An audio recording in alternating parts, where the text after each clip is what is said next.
I think we'll skip that, and hopefully we'll have time to discuss informally during the conference. Along the way, you should feel free to interrupt, ask questions. We may try to get a little bit of sort of question and answer at the end as well, although I don't know how good I am at keeping time. But please don't hesitate to, along the way, ask questions. Sometimes I'm not as clear as I would have liked. Yes? Can we get the slides afterwards? Or do we Can you get the slides? You can get the slides if you want the slides. Yeah.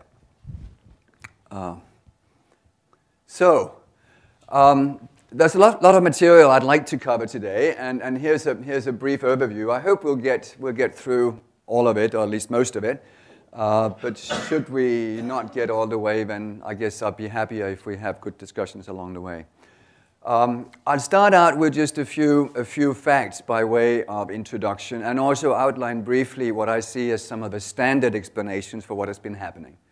I won't go into any great detail, but I think it is important to know both what the standard explanations are and also why those are the standard. And that will sort of set the stage for my attempt to present a couple of alternatives. And shamelessly, I'm talking about work that I've been doing. That does not necessarily mean that's the most interesting on this topic, but it's what I know about. So that's what you'll hear. And I'll talk about two different alternative perspectives. They're not mutually exclusive, but to make life easy for yourself, it's sometimes good to look at things in isolation if you can, rather than mix it all together. The first is what I've called power-biased technical change. And the second is the effects of having mismatch or induced overeducation in the labor market, which, in my view, can lead to comparative statics that are somewhat different from what you'd usually expect. Then I will try to say a little bit about macro effects, and that's going to be very sketchy. And again, there is actually a big literature on that, and I will be talking mainly about one very small element, and it's just to illustrate that there are these possible connections. It's not meant to be in any way a kind of exhaustive story about what the macro implications might be. And then I hope that we can have at the end some time to look a little bit at international evidence, which I think is important also if one wants to discuss the possibility of maybe doing something about the increase in inequality, than just being aware that there is a diversity of experience out there is helpful. So that's the plan. And, whoops, is that right? Yeah, that's just a bit of literature, but you have that, so I won't talk about that. Aside from what I have sent to you and my own papers, I've listed here three, I think, great sources just of data and of insight into what's happening in the US economy. Every year there's the EPI publication, State of Working America, which I think is a wonderful source of information on all things related to wages and employment, incomes. There's the wonderful Piketty and Says database, which has a lot of now also international information, and even the OECD and I guess other sort of more mainstream people have now become interested in it, and the OECD has a couple of publications that list international evidence. So just I'll give you the slides, as you said, if you want afterwards, so you don't have to copy it down. Okay. Introduction. Income distribution. If you come from a heterodox sort of critical background, when people say income distribution, they often immediately think of the functional distribution of income. And here is a slide that shows you the profit share, US corporate business. And if you look at that, one can debate whether this is completely accurate, because some of what has been paid out to CEOs as wages maybe really should be included in that. So one can debate whether maybe it should bend up more than it does in this graph. But I think it's still relatively clear that it's not in terms of the profit share that the real action has been. So when we talk about this dramatic increase in inequality, what most people mainly have in mind, I think rightly, is that there has been in the earnings distribution this incredibly increase in inequality. There has also been, and that's what we see in this slide, there's also been previously a reduction in inequality. If you go back in the 1940s, there was this steep drop in inequality. The slide here shows the income share of the top 10% in the US. You could show other similar graphs. It doesn't really matter. If you take the top 1%, it's even more dramatic. But what you see is this great compression. And then starting in the late 70s, you see it going back up to levels that are similar to what you saw back in the 20s and 30s. You can view that you can see other parts of this pattern. One of them is that wages are a very significant proportion of even the income of the top. This is the two slides with the top 1% and the top 0.1% of income earners, and you see how the share of wages in their income has increased dramatically. So there's something about the earning side that has been critical. From State of Working America, many of the slides, the empirical slides here, will be taken from that source. You see the dramatic kink. You see how up until the mid-1970s, you have hourly earnings rising. This is for non-supervisory workers, and then you have this kink, and it's been flat ever since. If you break it up, and here is the cumulative change in real hourly wages. This is for men, and this is by wage percentile. And you see at the top end, you've had dramatic wage increases. And if you go down at the bottom end, the poorest parts of the population of men have actually seen declining real income since 1979. You see the same pattern for women. The only difference is that women have caught up a little bit, so the whole thing is shifted up.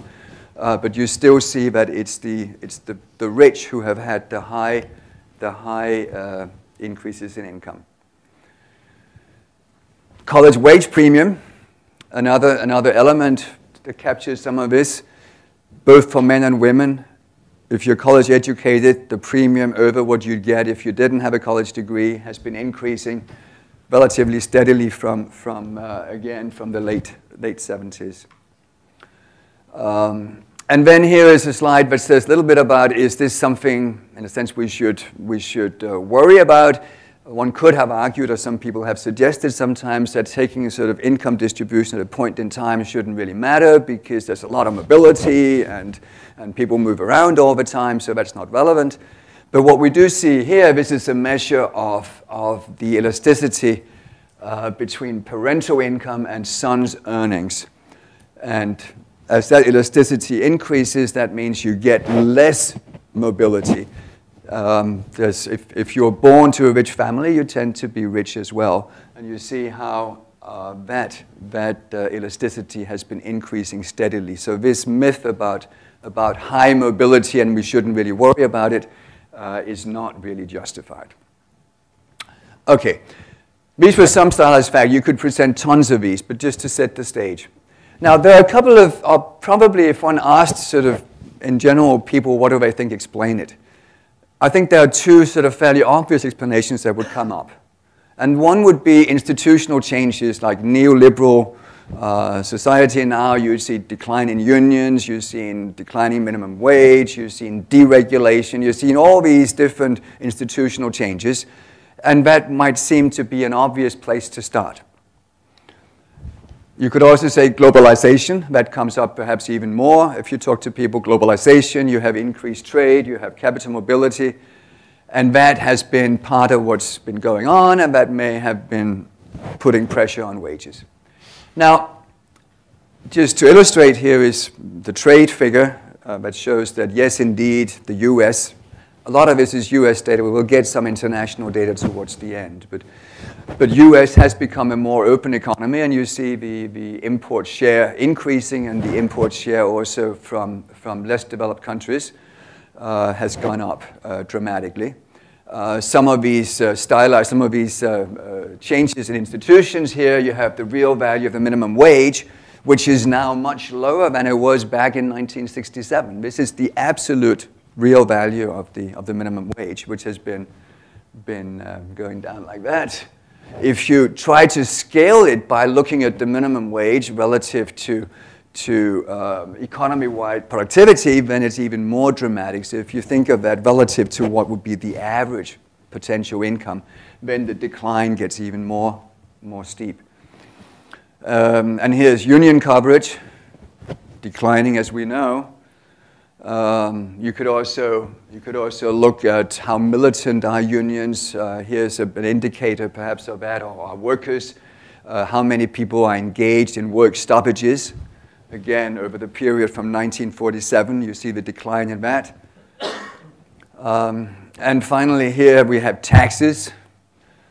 This is the average tax rates for the highest income taxpayers. So this is for the top 0.1% and the top 0.01%. So this is the very top. And you see how these average tax rates have come down. Had you looked at marginal rates, they would have been even higher. So you have this whole range of institutional changes that would seem obvious explanations. You have the globalization that would seem an obvious factor. Why is it that many mainstream people think this is not the explanation? I will argue that, in fact, institutional changes are very important. But it's important before making that argument to perhaps be clear why it's even an argument that anybody would dispute. And the problem is that if you look at what's been happening to wage inequality, then yes, wage inequality has increased. But you have also seen movements in relative employment. An example of that here, you have the college-high school wage gap, and you have the relative supply of college and high school workers. And you see that moving together. Now, why is that interesting or puzzling? Well, it's interesting or puzzling because that suggests that maybe the change has been on the demand side of the labor market. If it had been the case that we had just some institutional change exogenously reducing the wage of one group of workers and raising the wage of another, then you would expect profit-maximizing firms to say, we're going to now employ more of the workers who have become cheap and fewer of the ones who have become expensive. What you see is that you have this shift in the supply of the two groups, and it's not the case that the highly skilled, the college-educated have high unemployment. And it's not the case that you have everybody screaming for the unskilled, the low-skilled, low-paid workers. So seemingly you've had both employment patterns and wage patterns moving the same direction, and that, the argument is, suggests that you have skill-biased technical change. There must have been a shift on the demand side. Something has happened to technology so that firms now want to employ more workers more high-skilled workers at given wage rates, or you'd get the rise in the wage of the high-skilled workers to dampen the demand. Does that make sense? So essentially, there's here a kind of Tina argument. Tina from Margaret Thatcher, who back in the 1980s told the UK, there is no alternative to my policies. I mean, you can talk about institutional changes, but they are not the exogenous forces. The institutional changes, the fall in the minimum wage, has been allowed to happen. Why has it been allowed to happen? Well, because otherwise we would have seen high unemployment among the low-skilled workers. So that is endogenous. It's the fundamental market processes that lie behind it. So the question in some sense is is this Tina argument valid? Is it the case that institutional changes have only been sort of proximate parts of the story, but the real underlying process is one of demand-side changes associated with skill bias technical change? The first perspective I want to suggest to you, the first way of trying to challenge this Tina argument is to say, okay, let's for the time being focus on technology. Let's accept that we have had big changes in technology over the last, well, not just the last 30, 40 years, in fact, we've had that way back. If you look at technical change and changes in income, in labor productivity, they were higher during the 50s and 60s than they have been since the 70s. But we have also had significant technical changes during this period. But the question is, are these technical changes, are they all like skill bias? Is that the right category? Or are there technical changes that are of a very different nature? And to illustrate that, here's something that you cannot read. But it is a copy of something that I found in my local Amherst, Massachusetts newspaper at the time when I was working on this with my co-author, who's Fred Guy. I should mention Fred Guy. Fred Guy has had many of the real ideas. I've just been a technical guy to some extent. But while Fred and I were working on this, I came across this in the classified section of the what's it called, the Hampshire Gazette. What it is this ad for a Fleet black box, this little thing that you can put into a truck, and when you put it into that, then you can monitor what's going on. Well, this is hard to read, but I actually went to their website, the manufacturer's website afterwards, and looked up, what is this thing? And this is what they explain. It is like being able to sit next to every one of your drivers every second they drive. You can check whether they drive in a safe and a responsible manner, how fast they're going right now, what gear they're in. You can even, it said in the ad that you couldn't read, you can even check the sound level, what music they're listening to. Right? Now, why the heck would anybody spend good money on putting that in a truck? Right? It's not skill bias. It doesn't make it any easier to drive the bloody truck. Right? Why would you spend money on that? Well, it enables you to sit next to every one of your drivers every second they drive. So now you send off your trucks and they go across the US, and before you would know very little about what they were doing, they might be mishandling the truck, they might take breaks, they might sort of do a little detour, they might blame it on bad weather, they might... Now they can't do it.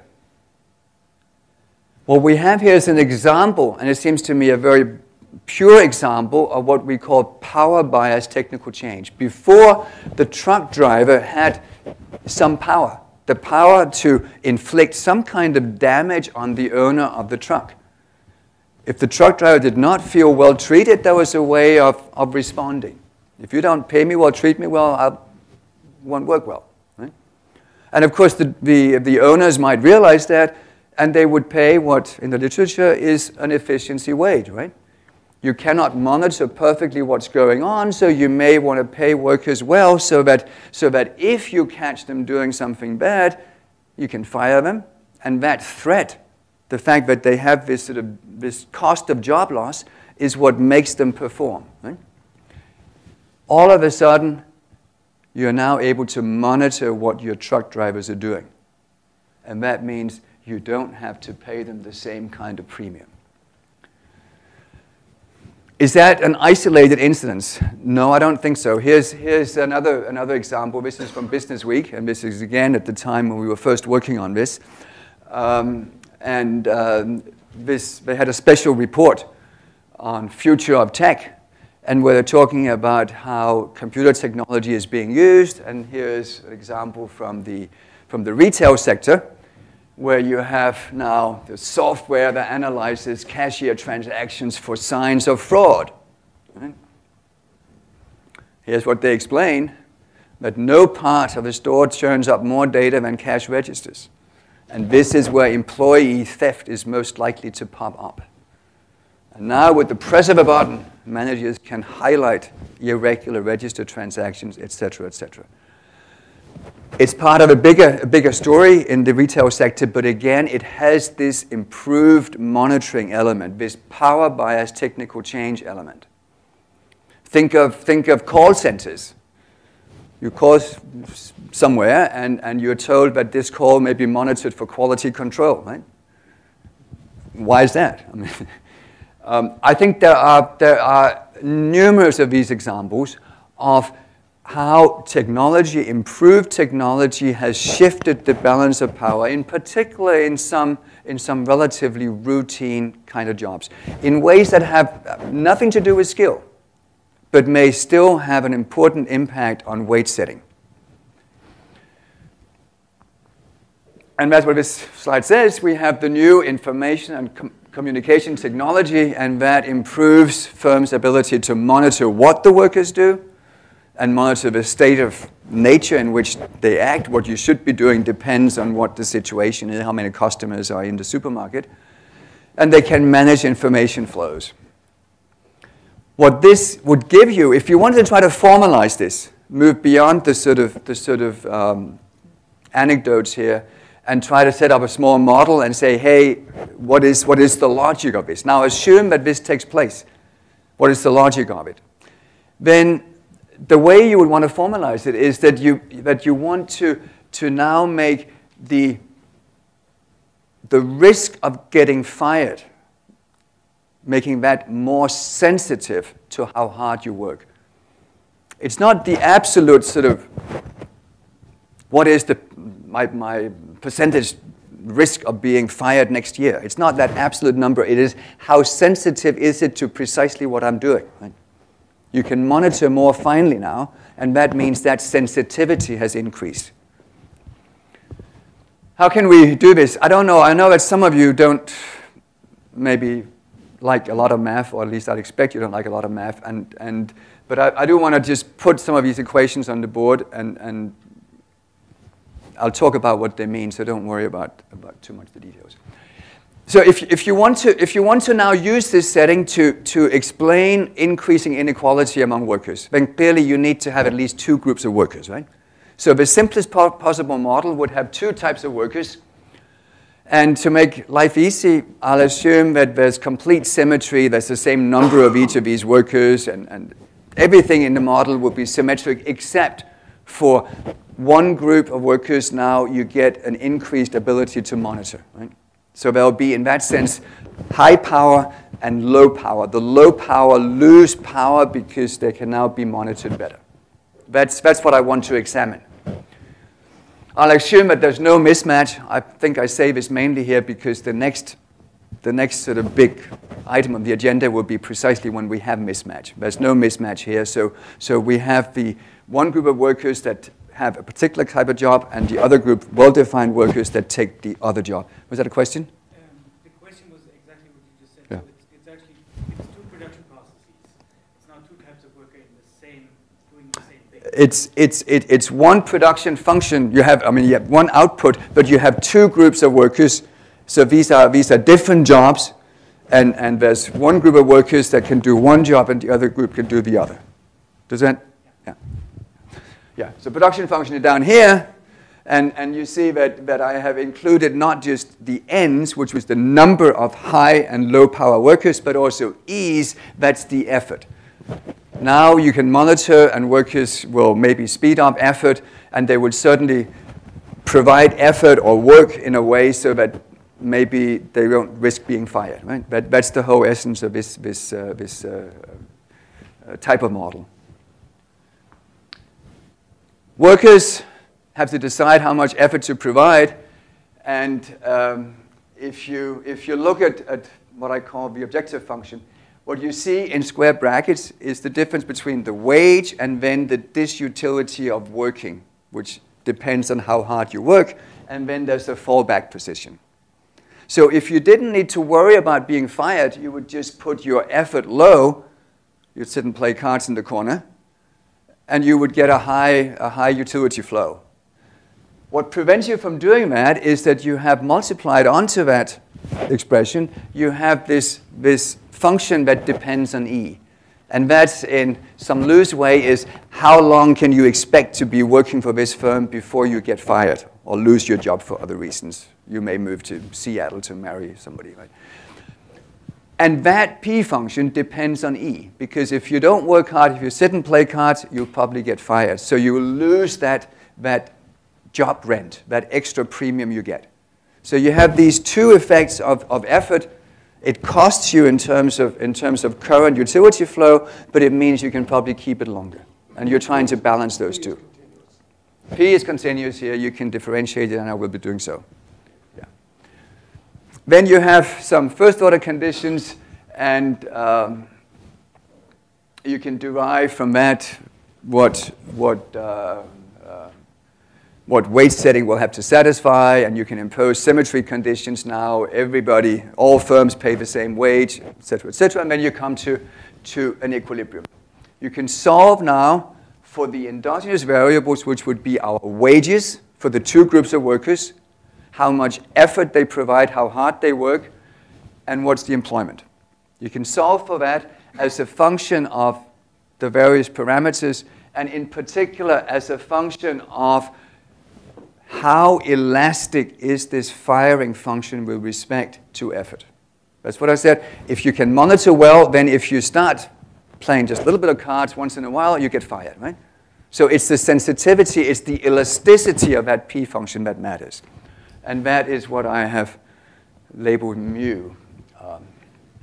You probably didn't catch that, but that was how I defined mu along the way. You can look at the slides later, but this is the intuition. Okay. So, just to sum up, the improved monitoring of one group corresponds to an increase in the sensitivity of the firing risk. And formally, that's the elasticity of this P function that has gone up. Oh, here it is. Here is my P function. Okay. It's a hideous, even if you make simple functional forms, it's still quite hideous and nonlinear. So, solving it explicitly is, at least I couldn't do it. I think it's difficult. I think it's maybe impossible. But you can easily simulate it. And that's what we did here. And we did a number of different versions with different parameter values. And here is one that sort of captures what we're after. We could get that for a range of parameters. It's not super special. But I should tell you, it doesn't happen automatically if you throw in. I mean, you can find parameter values so you don't get this qualitative outcome. So I should warn you in that. But I think this is a plausible outcome. What does it show? Well, let me remind you that E is the effort, so that's how hard people work. W is the wage, and U is the unemployment rate. We have two groups of workers. The L are the low power, and the H are the high power. We start out, and that's the top line, where the mu is the same. It's 0.1 for both groups. So they have the same power, and as a result, you find that they have the same effort. There's symmetry in the model, aside from the power. As you now increase the ability of firms to monitor this one group, mu increases. That's this elasticity. Then what you see is that the low-power workers start working harder. They're now being monitored, so they would put in more effort. They have to. Their wage is falling, and their unemployment rate is virtually unchanged. What happens to the high-power workers, the ones who have not lost power? Well, they also work a little bit harder, but not much. Their wage increases significantly, and their unemployment decreases. So what we see in this model, in this very simple, is actually precisely the stylized fact that we have in the data, and it's not coming from skill bias technical change. It's coming from something where there's no change in skill requirements. It's from a power bias. You find that the low-power workers lose out both in terms of relative wages and in terms of employment. Profits also go up in this setting. The only thing I changed was how easy it is to monitor one of the groups. And this is the outcome.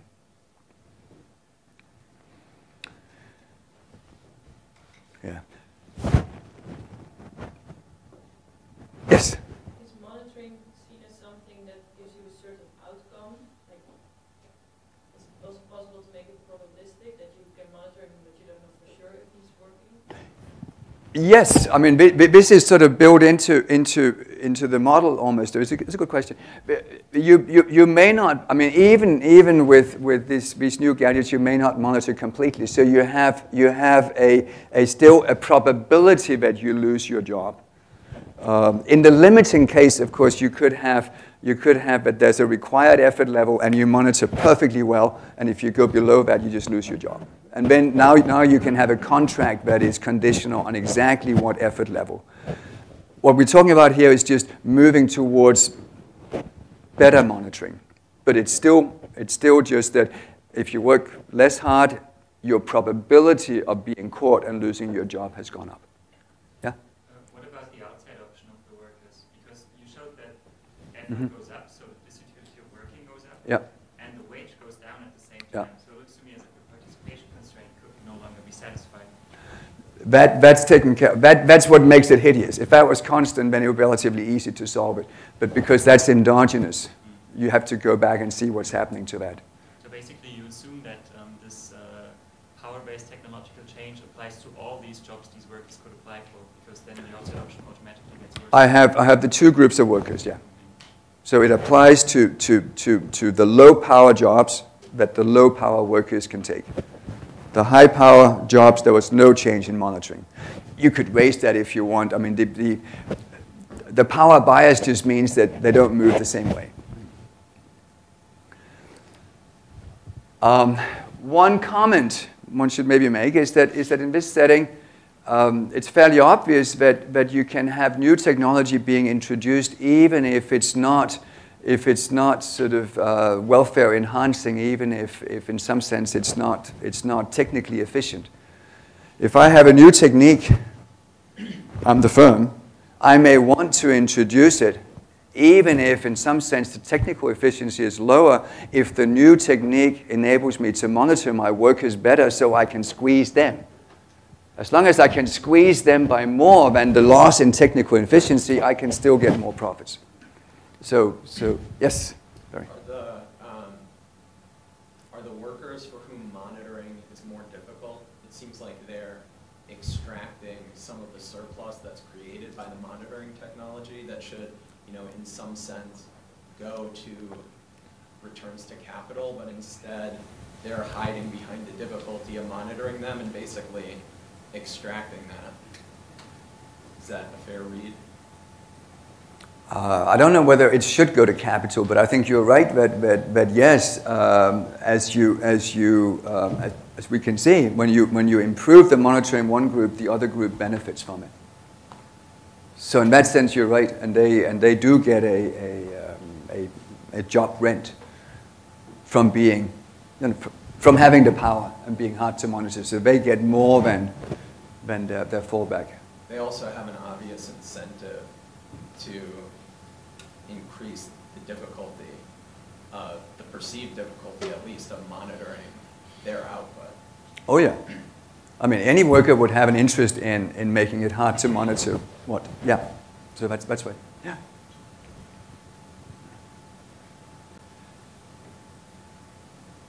What's the intuition? We talked a little bit about this, but the intuition is that in some sense, as you have this power bias technical change where you can monitor somebody better, then the agency problem is the agency problem. The fact that you cannot have a perfect contract, you cannot see exactly what the worker is doing. That is attenuated. That gives a smaller wage premium. That leads to a larger effort, which we see in the data. We see in the data that workers tend to work harder. As Francis Green has done some work on that and finding that as a result. Now, what does that mean? That means that when you have the increased effort, then that raises the effective employment, EN. Right? If you keep N constant, now E has gone up. So now you've increased the input of that particular type of labor. And if you now have complementarity between high and low power jobs, then that complementarity in combination with having increased the efficiency of the low power workers implies that shift. I don't know how good your micro-intuition is in that line, but if you think of the homogeneous labor case, it's probably easier to sort of get a feel for what's going on. So think of the truck and truck driver example.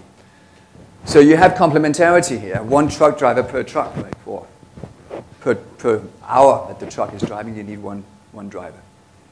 Now you have better monitoring, and that leads to lower wages and greater work intensity.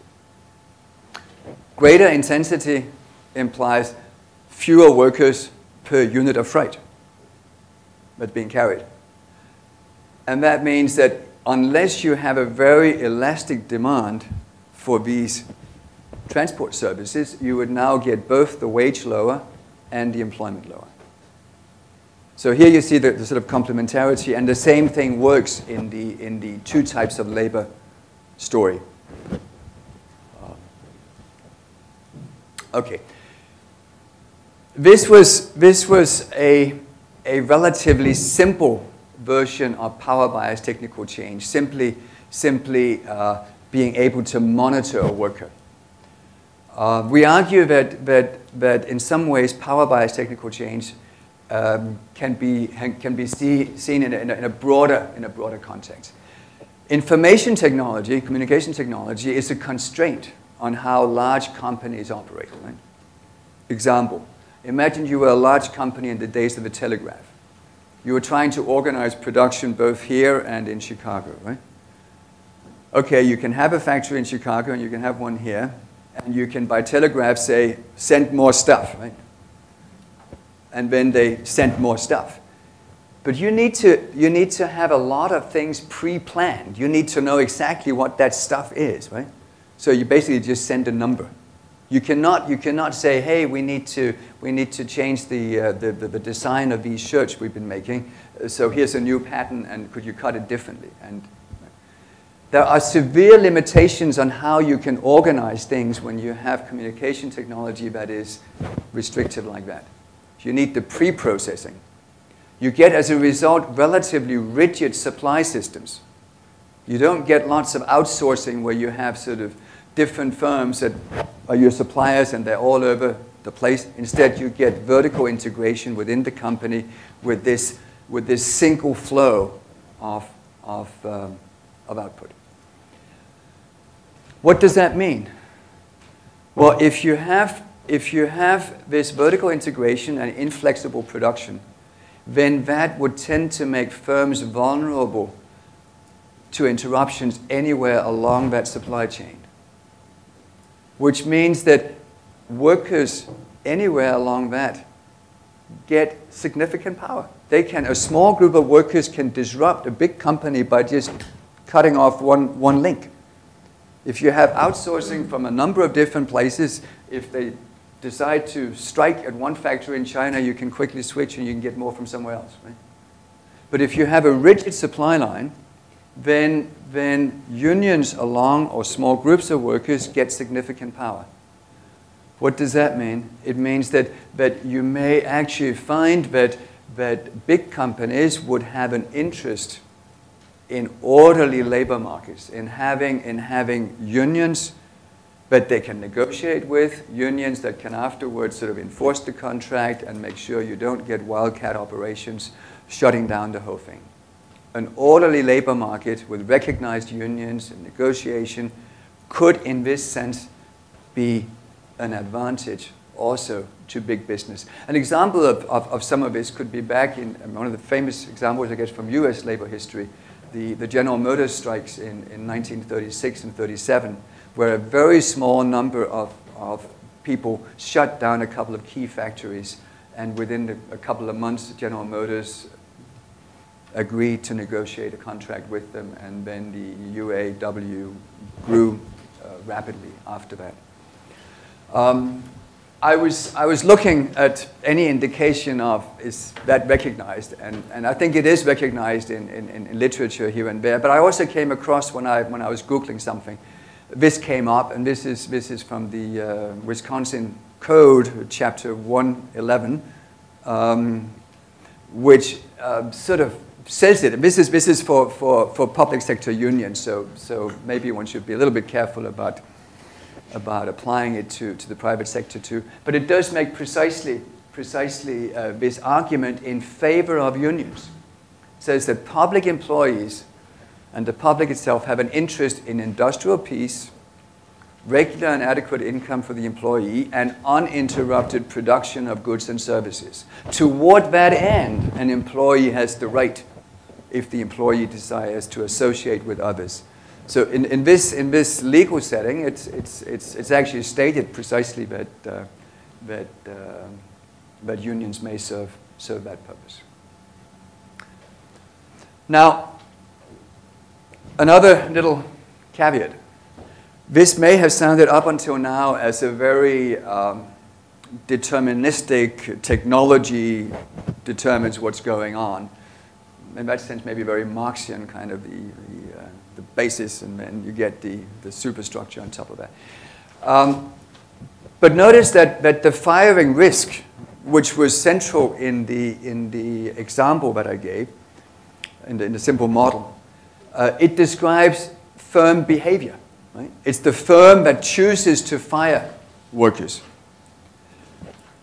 That behavior is subject to constraints. It's subject to constraints of technology. Can they actually observe what the worker is doing?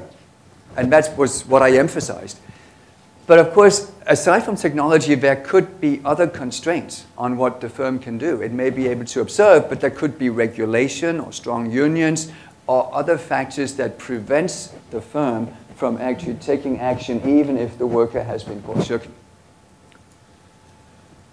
And that observation sort of makes it a little bit less deterministic and all technology, and it opens up for maybe an understanding of some of the international differences that we'll see. Regulatory institutional constraints are different in different countries, and I have a slide here that sort of is perhaps an illustration of that. I realize that not many people here can probably read it, but since I come from Denmark, and since Denmark does have strong unions, I thought, hey, how do they cope with strong unions in Denmark? I mean, when I was with this new monitoring in Denmark. So I looked up, I Googled, I found, no, I didn't Google, I went to the main union covering the retail sector. And what I found was there, bang on their website, there was this, you could click on this thing, which tells you all about monitoring in the workplace. What are your rights? What do you do? Talk to your union about this if such and such happens. Here is some information for you. This is what the firm can do, this it cannot do, let us know. What does that suggest? Well, I don't know how strongly they've been able to maybe prevent some of the monitoring or how strongly they're able to regulate what the firm can do with it. But I think it is striking that the first thing that comes up on this union website is something like this with information about what to do and how can you handle it. In the Danish retail sector, most workers would be organized in that union. Okay, let's move on a little bit to the top end. You may say, okay, I have talked about this monitoring. I maybe talked a little bit about institutions and how limitations of, maybe I didn't make that clear, so let me just step back a little bit. The argument I was trying to make is that with a limited information technology, even big business may have an interest in some of those institutional elements that were part of the New Deal. Once you get information technology sort of leapfrogging and becoming much more advanced, then big business may not need it.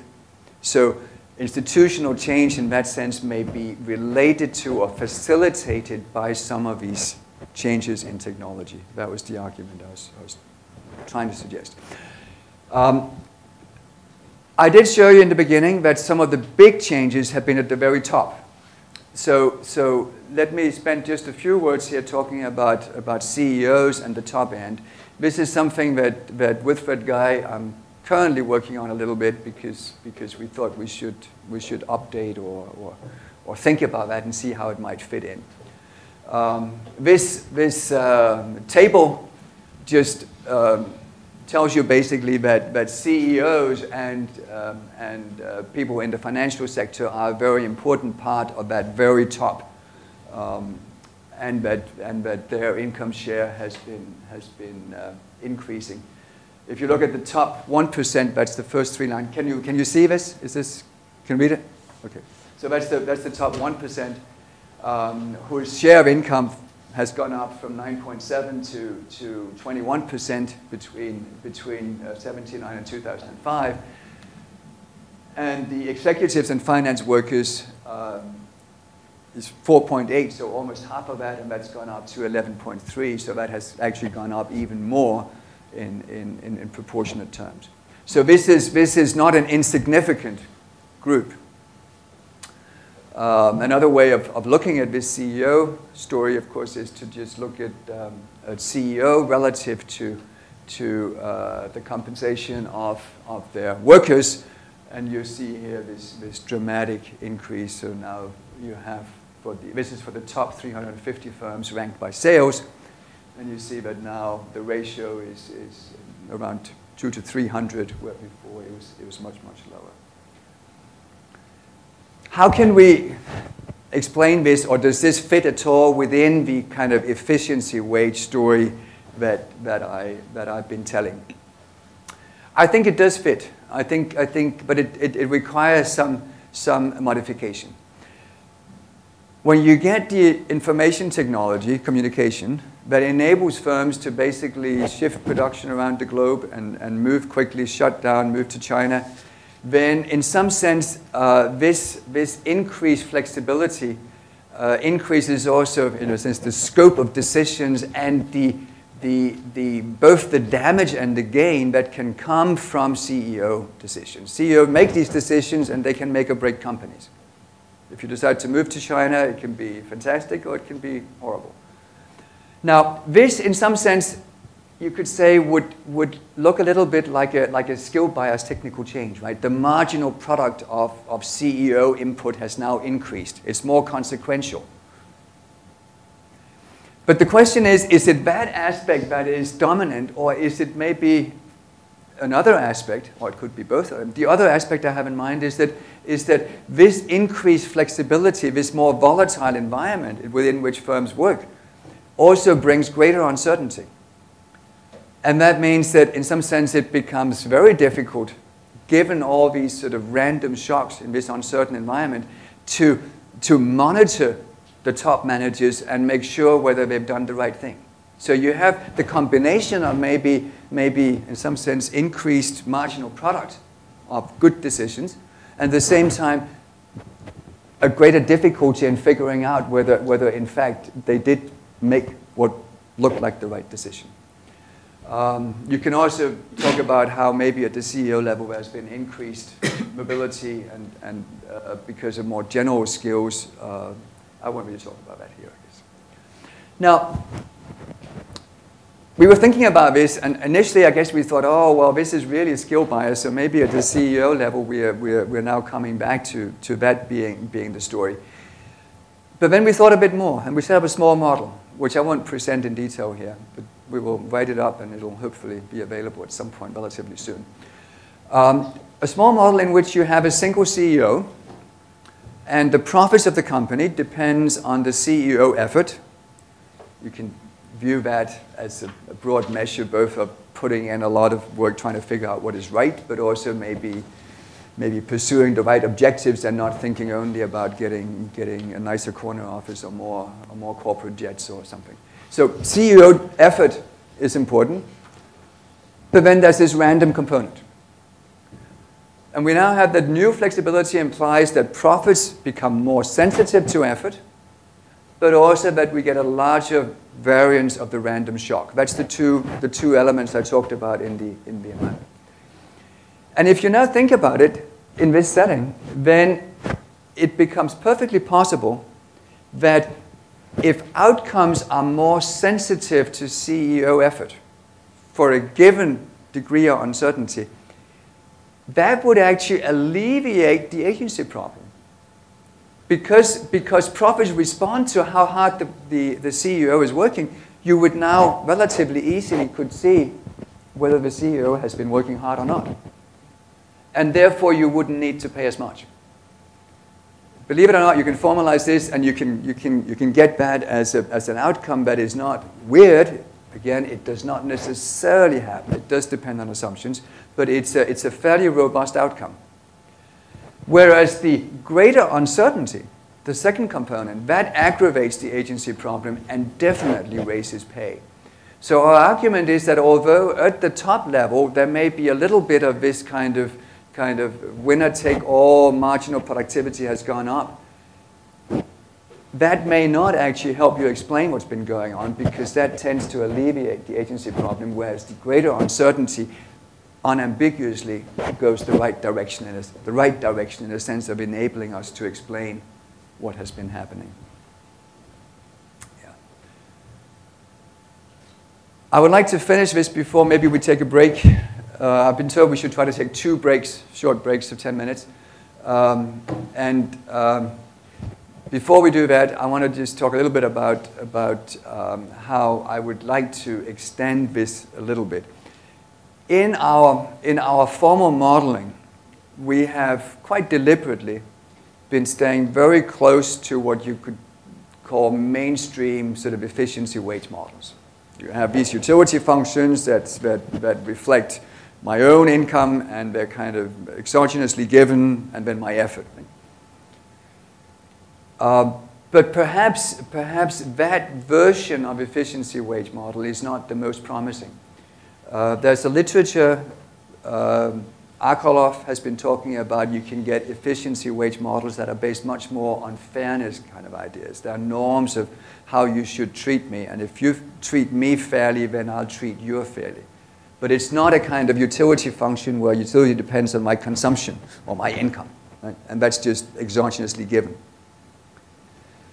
Now, why is that potentially interesting? It's potentially interesting because if you start thinking about the norms of fairness, so you're now a firm and you want to treat your CEO fairly, because if you don't do that, he or she will not be providing effort the way you want it, effort still thought of broadly. If you think of this what is fair as being determined by norms that potentially change over time, then that, I think, may shed light on what has been going on. What do we have in mind? Well, there's been an increasing tendency, I think, in compensation practice to look at what are other CEOs paid, right? So you get a sample of other CEOs and you say, oh, you know, they get so much.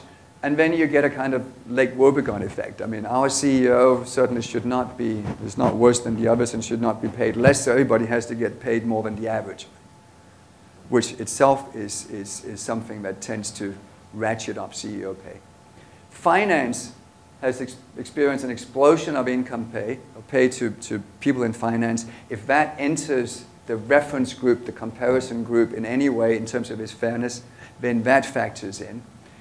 And the firm's own employees may have had a reduced impact in that comparison group. And all of these movements would tend to reinforce the shift up. The fairness norms that is underlying this story itself may shift in ways that are interesting. So it stays within this kind of efficiency weight setting, but now adding in some if you want, softer elements associated, for instance, with Akerlof's work. That's also something that Fred and I are working a little bit on, and I think that enriches, in a sense, our understanding. But And then I put in just a small thing at the end here about incompetence. Of course, all of this has been trying to explain what's going on in some kind of rational way, but sometimes one wonders if maybe it's all as rational as we sometimes believe here. And a couple of quotes here from one from Krugman and the other from De Bruyn.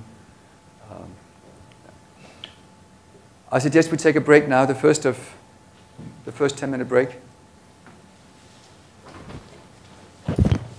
And then we'll be back. Thank you. Are there any questions? Maybe I should ask any questions on this here before we move on to a new topic. Yes. I was wondering very quickly, if one thinks along the traditional way of studying technical change, labor saving technical change and capital saving technical change, can your idea of power-biased technical change be embodied in capital labor, capital saving technical change, or it's a completely different approach, a different way of explaining technical change? It is different. I mean, I deliberately left out any kind of traditional technical change. If you want to go back to whoops, where is it? My production function here. I assumed that this f function was just constant. If you wanted, you could make it shift. You could add in labor saving or capital saving technical change if you wanted. I didn't do it. So in that sense, what I was talking about does not shift the production function at all. What it does is that it affects how well you can monitor what workers are doing, and that influences their behavior and thereby the efforts. The reason I was asking the question is, one might want to think that one uses more technology that can also be just captured by the output capital ratio as capital using technical change. Right? Okay. Maybe I misunderstood you. Yes, I mean, I guess if you put in this fleet black box in the trucks, then that is an increase in capital. There is some cost to it. We didn't include that in this formalization. We assumed that the monitoring technology was in a sense free. It came available. You may be right that really it does require something. For instance, an increase in capital. We didn't do that. Yes. I think it's extremely interesting. I just wondered if some of the things which have happened during this 30-40 year period are not being held constant. You already addressed that, for example, there's an increase in uncertainty on, say, these high-tech workers and what they can, how they can affect the outcome of their firm. I want to ask you two things. One is, could it be that there's the increase in vertical intra-industry integration, i.e. greater global supply chains, have actually increased the disruption power of, for example, a Thai worker putting together some hardware that if there's a strike or, for example, as happened, a earthquake somewhere in Haiti, it could disrupt the whole global production chain. And then secondly, so this would go in favor,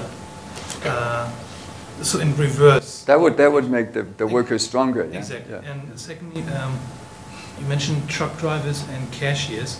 Could it be that these type of low-tech workers are sort of the non-traded goods or non-traded services vis-a-vis, for example, high-skilled workers who are, for example, doing web design or who are doing doctors analyzing scans, these sort of things that can be exported to developing countries, i.e. the high-tech workers might have faced greater competition and therefore their marginal wage should have been reduced. Whereas truck drivers cannot, this service cannot be exported, cashiers cannot be outsourced to China or to India, so that this would have actually decreased the relative wage of those relative high-tech workers. You could certainly imagine that, and I think there are reasons to believe that some of that could happen. That some high-tech services, whether it's accounting or some medical services or whatever, could increasingly be outsourced to India. Or I don't think it's happened to a significant degree yet, and I don't think it has been reflected in their wages as yet. I could be wrong about that, but one could certainly imagine it happening. The truck drivers have seen a huge decrease in their wage. I should say, however, just so that some of that happened before there was any chips in the trucks. And a lot of it had to do with deregulation of the trucking industry, which is not directly related to this. So if you look at, you see this fantastic decrease. This is not, some of it is not explained by this. Yeah. One of the reasons people like skill-biased technical change so much is that it explains increasing skill premium because of an increase in the relative supply of skills. Yep. Can you say anything about the timing of how power-biased technical change works? Like, why is it happening now? Why is it decreasing low-skilled workers' wages now, as opposed to? I don't think. I mean, I think the skill bias story may have problems with the timing, because if you want to put it down to computers and computer technology, then in some sense the increase in inequality started too soon and it stopped too soon. That's one of the aspects. But you had the increase already from the late 70s when computer technology was not important, and you also have maybe it's sort of leveling off a little bit at a time when you still get a lot of computer technology being implemented. In some ways, I may have similar timing problems. I cannot. I mean, it's how easy is it to come out and get precise measures of how well are workers being monitored? You know, I don't know that much about it. Fred Guy has read a lot of stuff and has convinced me through countless case studies that this has been important in many places. But can we convincingly say that our timing is perfect and we can explain it? No. What I can say is that our story here, at some level, answers this Tina argument. We got the same result. We got relative employment and relative wages moving in the same direction, and the production function was completely unchanged.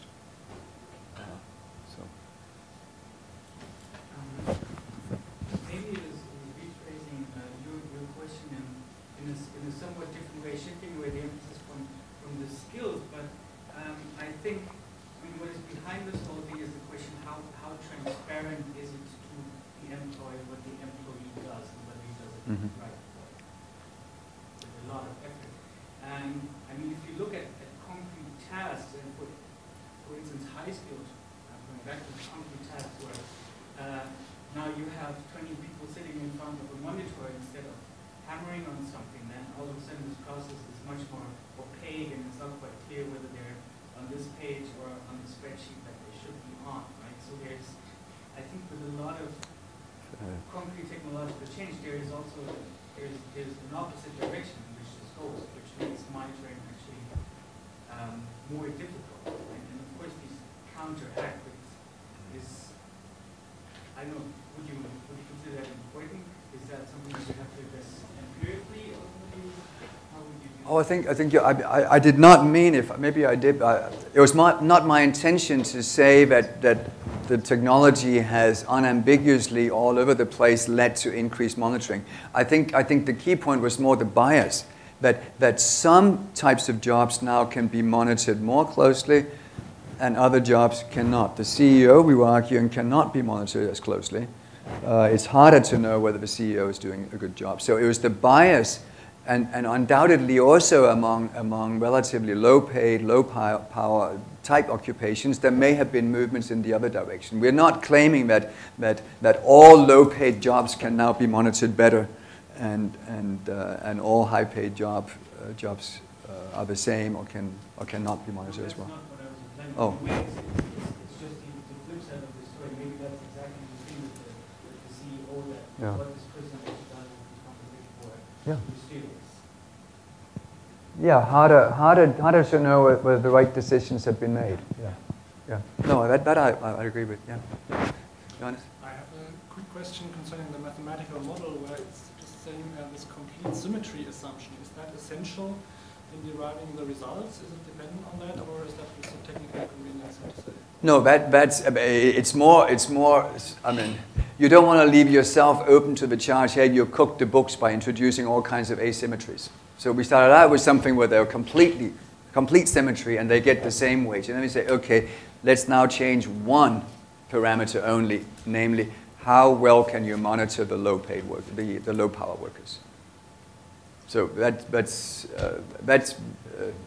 trying to make it as transparent as possible. Do I understand correctly that you say the number of high-skilled and low-skilled workers is the same, like symmetric in that model, or is that? Yeah. High power, low power. There's no, in reality, skill and power may often be correlated. Although not necessarily. I mean, like you can think of musicians. Musicians have very high skill, but perhaps little power. Right? I mean, so it's not.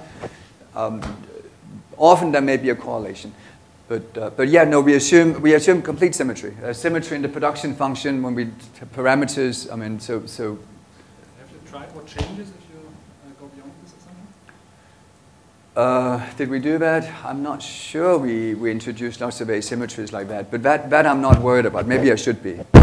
I don't.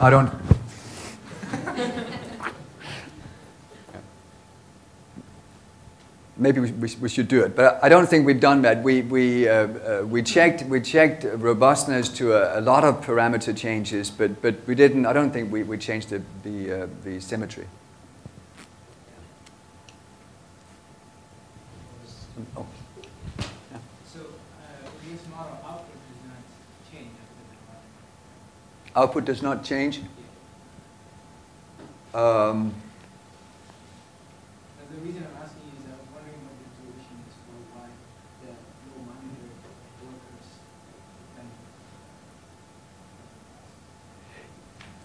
I don't know whether I fully understood your question, but this is a model that is, in some sense, too simple. It's a one good model. Output is homogeneous, and so we're not talking. The amount of output, yes, it will change. It will change as we change the power. You get a new endogenous equilibrium, and that equilibrium will determine both the effort levels. I mean, if we determine the effort and the employment, the effort here and the employment and the capital stock is given, then we get as a result of that an output. I didn't give you the effect on output in the table, but it will change as well. Where is the table? Yeah. You can see how as I change the sensitivity here, you get changes in the effort levels, you get changes in unemployment, which maps into changes in employment. So as the inputs change, you would get a change in output. I'm not freezing output. Output is adjusted endogenously as well. If we suppose that output increases from monitoring, what would be the intuition for why low manager workers would If output... their wages Well, would I think the best intuition is if you go to the homogeneous labor. I mean, you can think of it if you're used to thinking in terms of multiple inputs, you can do that as well. But here, if you have, so you have this these workers, these truck drivers. You get them to work harder at a lower wage, but if the demand for truck driving services is relatively inelastic, then you'll end up employing fewer of them. So the truck drivers are monitored. They're monitored better, yeah. What about the ones that are not? Why would it increase? Because if you have a production function and you now get an increase in the supply and the employment of this other group of workers, then the marginal product of the other group goes up. Do we have? If you forget about efforts for the time being, if you have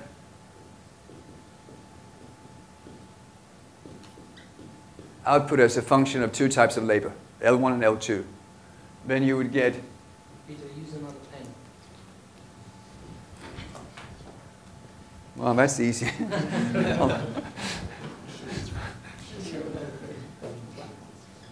that better?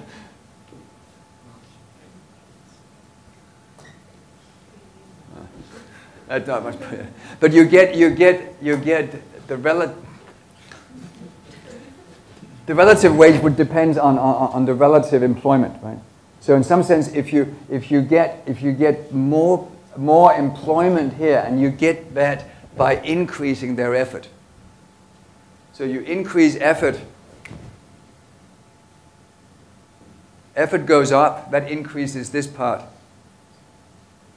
And if this increases relative to that, then you would get higher wages. Well, output, that depends on not the ratio of E1, L1 to E2, L2. It's the ratio here that determines relative wages. What happens to output depends both on this and what's happened to the absolute level, in a sense.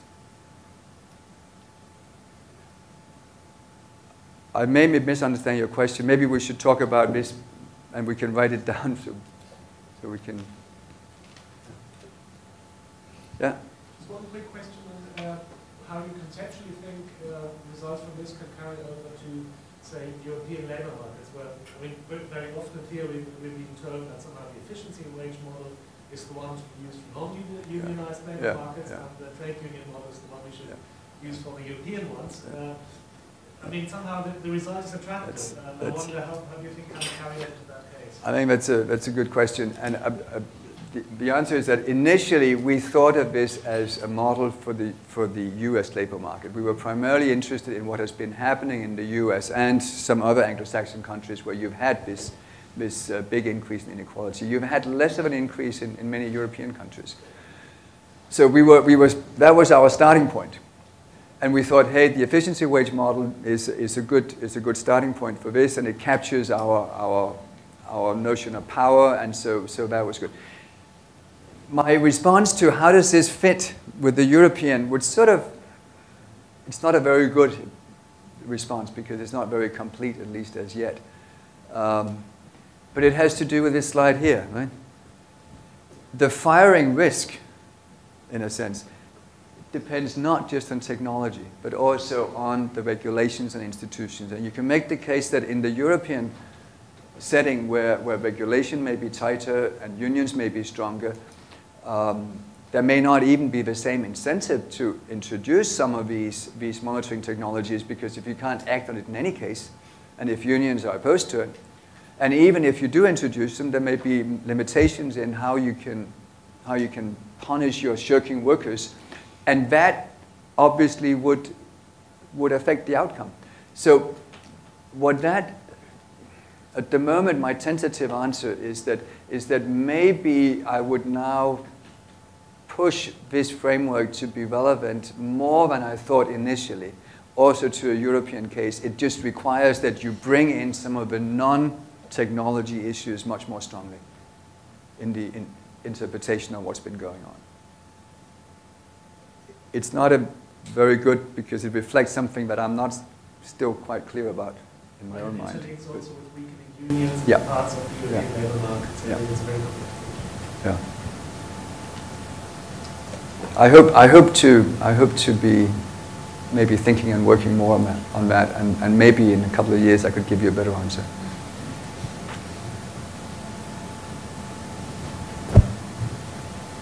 Maybe I'll take us back a little. I was looking at the employment effects on the high skilled versus the low skilled.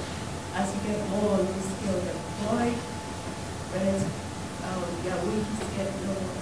So I'm thinking, in this kind of model, isn't there this incentive to reduce high skilled employees. Assuming that endogenously their ability to supervise gets better, and so you don't need as many. Oh, you're thinking of the supervisors as high skill, and so you need fewer of those. That could well be the case again. I mean, like the way we set it up here, our monitoring technology is in a sense costless. We did not model what cost and what supervisors or how you might need fewer supervisors, but that could be an effect. Because you realize that sooner or later you need more high-tech people to do the job.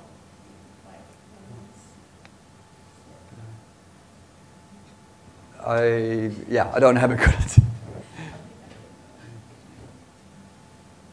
I basically have a very stupid question.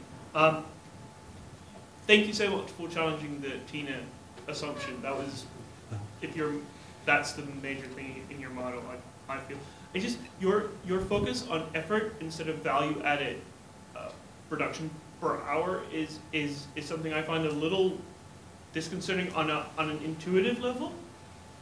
Especially if you're ultimately looking at the risk to be fired as the ultimate incentive to work harder.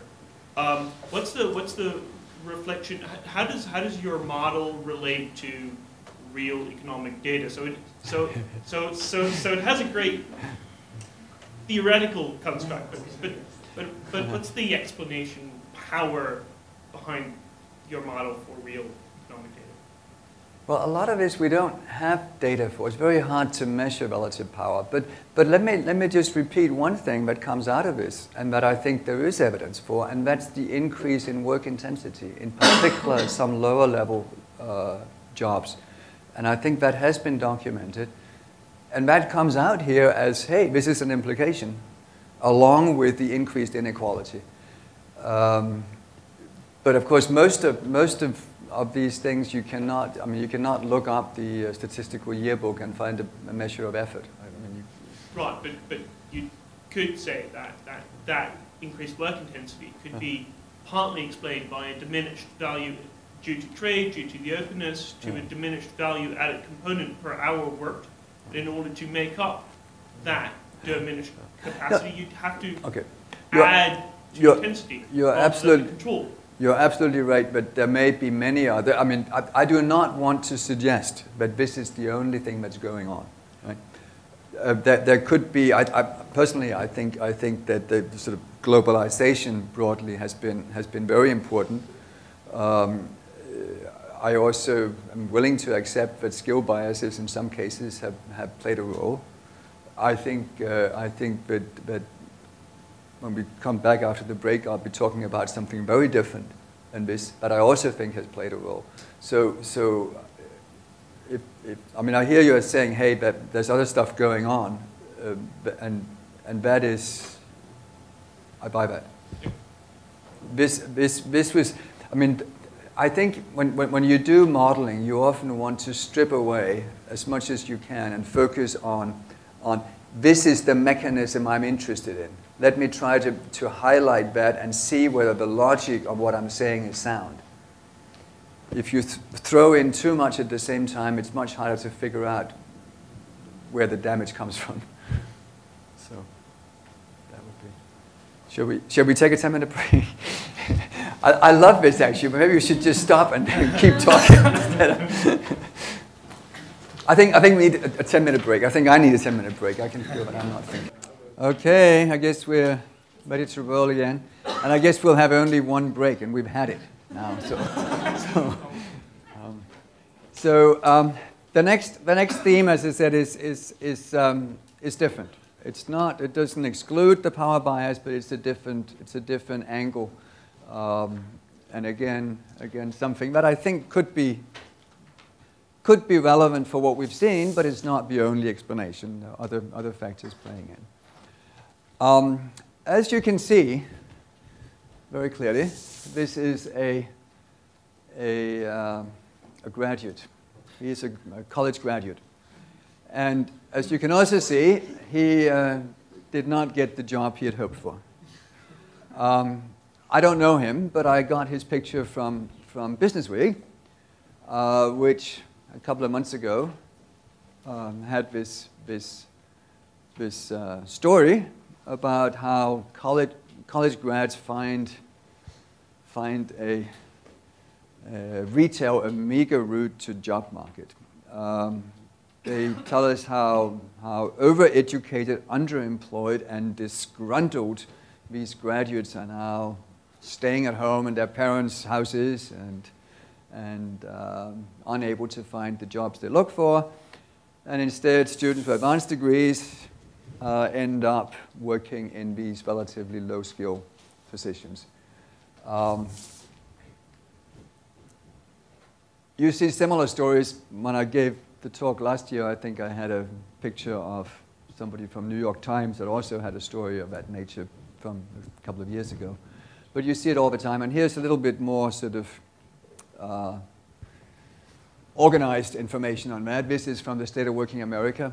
And it tells you the proportion of college graduates by age who are working jobs that simply do not require a college degree. And as you see, that has been going up.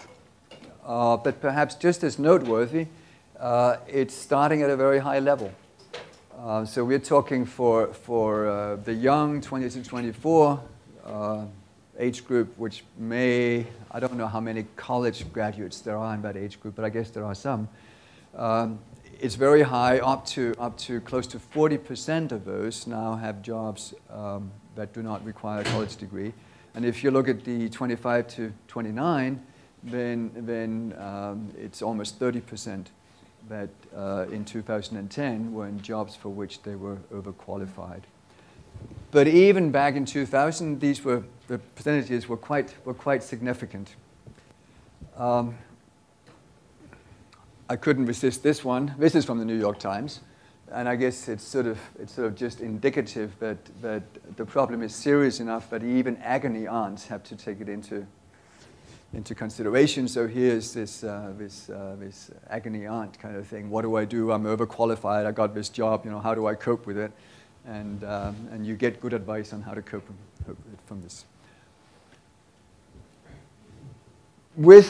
Yes. What was the advice?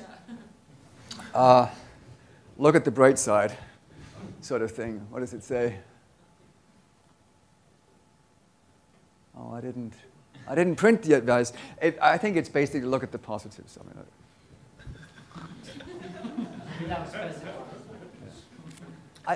I should find out.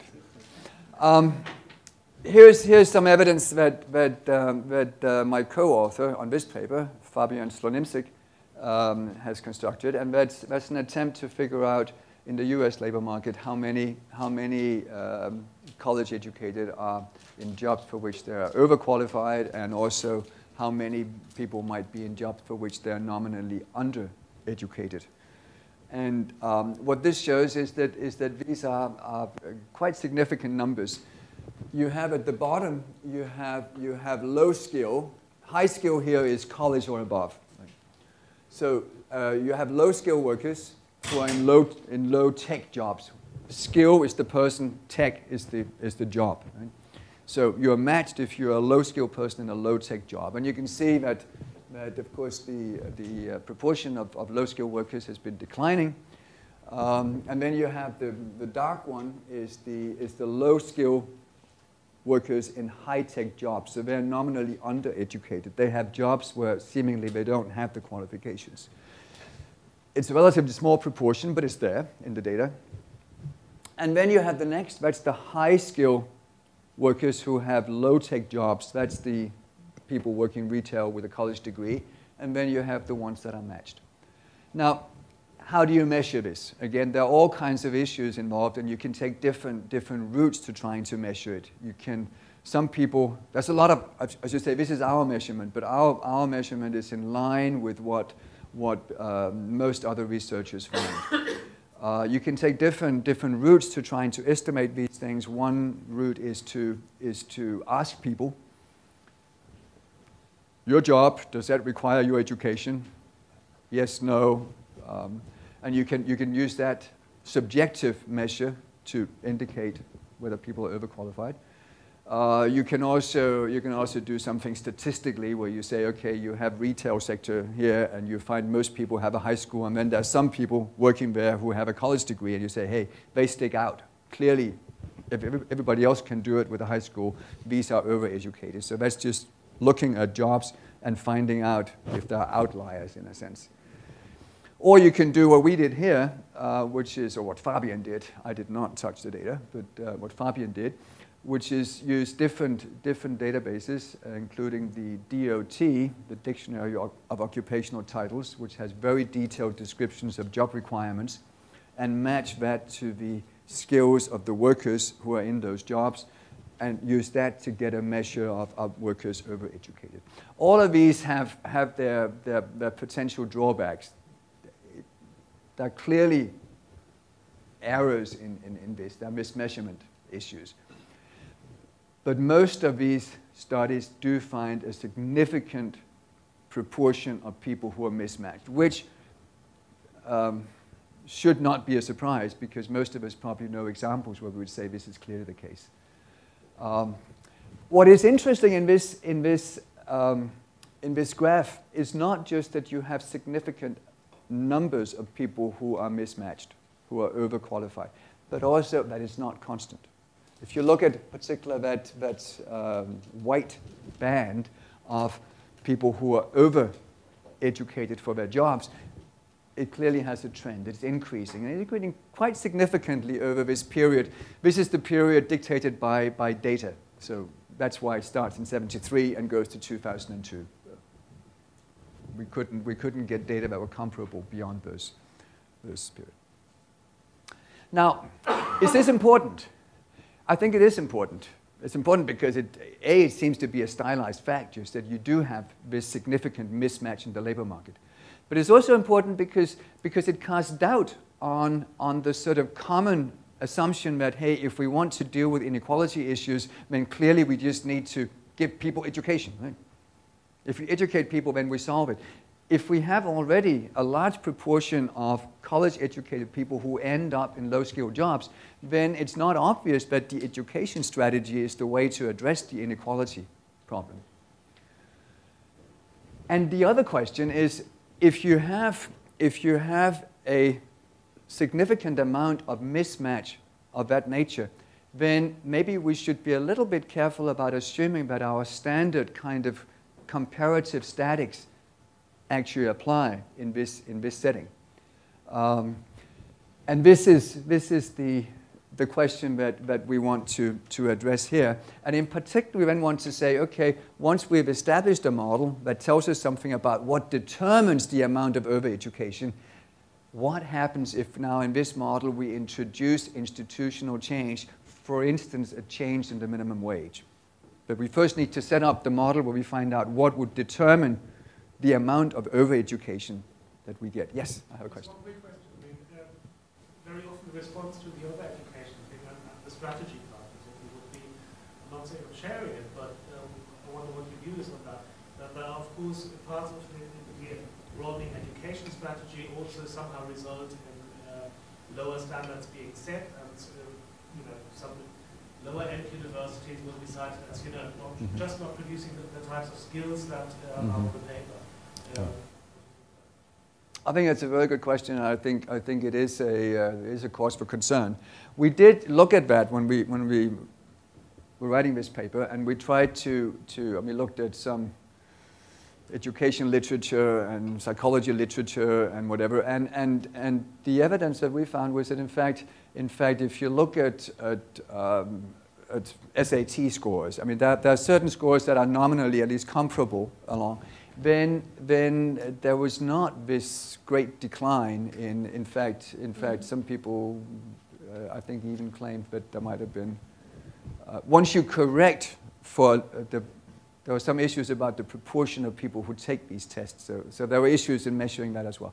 I think it's a very good question. I think one should be concerned about it. And can I claim that there has been no decline in the standards of college degrees, say, or of high school degrees? No, but I don't think the evidence is overwhelming that there has been, at least at the high school level. So great question. And yeah. May I ask you something? Yes, yes, certainly. If the dictionary of occupational titles was used to construct the graph, that means that for an occupation that has the same name during all the period, you would always classify it in the same group, right? High or low skilled occupation. But there might be some occupations that have been changing from being less skill intensive to more skill intensive while keeping the same name.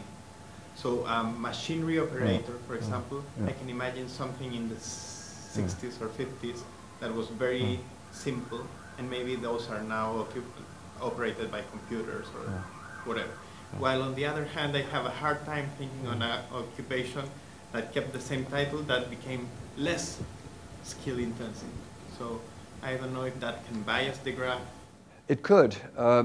You know, you're asking now about the data set, and I don't, that was mainly Fabian, so I may not be able to give you right here the full answer. It is in the paper, but we have, the DOT is updated, so it's not just that there's one measure. There are several years. How many and exactly where they are, I don't remember. So you do see some changes. You can then question, have they been changed significantly?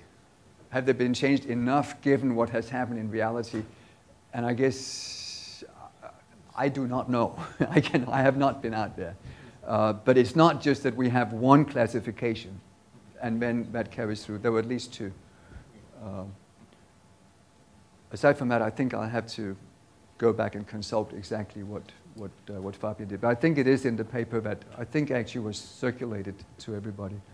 I think he describes exactly what he's doing. But that's another good question. I mean, can we trust both the educational measures? Can we trust the skill requirement measures? Probably not. But then do we take the route of saying, oh, let's just assume there's perfect match, right? That goes against what I seem to just observe, and it goes against all the attempts that I know of trying to measure it in different ways, using different techniques, and they all come out saying there is a significant amount of overeducation. Yeah. Okay, so the next step here in this project would be to now say, okay, what determines this amount of overeducation? Is there some theory we can come up with that would explain why some people are overeducated? And maybe because of, I don't know, my bias, I kind of like efficiency wage models. I think they do capture something. And so that was the route I took. I think you can do something similar with matching models, or in fact you can do something with where you don't specify what is the underlying. So in the paper you see first an outline just where we have functions that we don't describe exactly where they come from, but they could be derived from different underlying stories. Here I'll talk about this specific model, and again sort of trying to be as acceptable to most mainstream as possible. We started out with something that is well established, the Shapiro-Stiglitz model of efficiency wages. It's not that you have to use that, but it was an attempt to start with something where we could not be accused of, in a sense, oh, you're choosing something completely esoteric, something that nobody believes in. We started with something that is mainstream. You know, it's Romer in his textbook devotes I don't know how many pages to this model, right? So we'll take the Shapiro-Stiglitz model. I don't know how many of you are familiar with it, but it's basically an efficiency wage model. So workers can provide effort or not. It simplifies the setting by saying either you work or you shirk. So it's a 0-1. It's not a continuous effort function, but you can choose to work or you can choose to shirk. And that makes it easy to do some intertemporal optimization, and that's what Stiglitz does. So you have workers intertemporally optimizing explicitly. Now we want to of course look at this overeducation, the mismatch. And that means that we need, again, to have at least two groups of workers, right? So we'll have high and low skill workers, and we'll have high and low tech jobs. good and bad jobs. And we'll now have mismatch that is determined endogenously. How would that come about? Well, the intuition is relatively straightforward.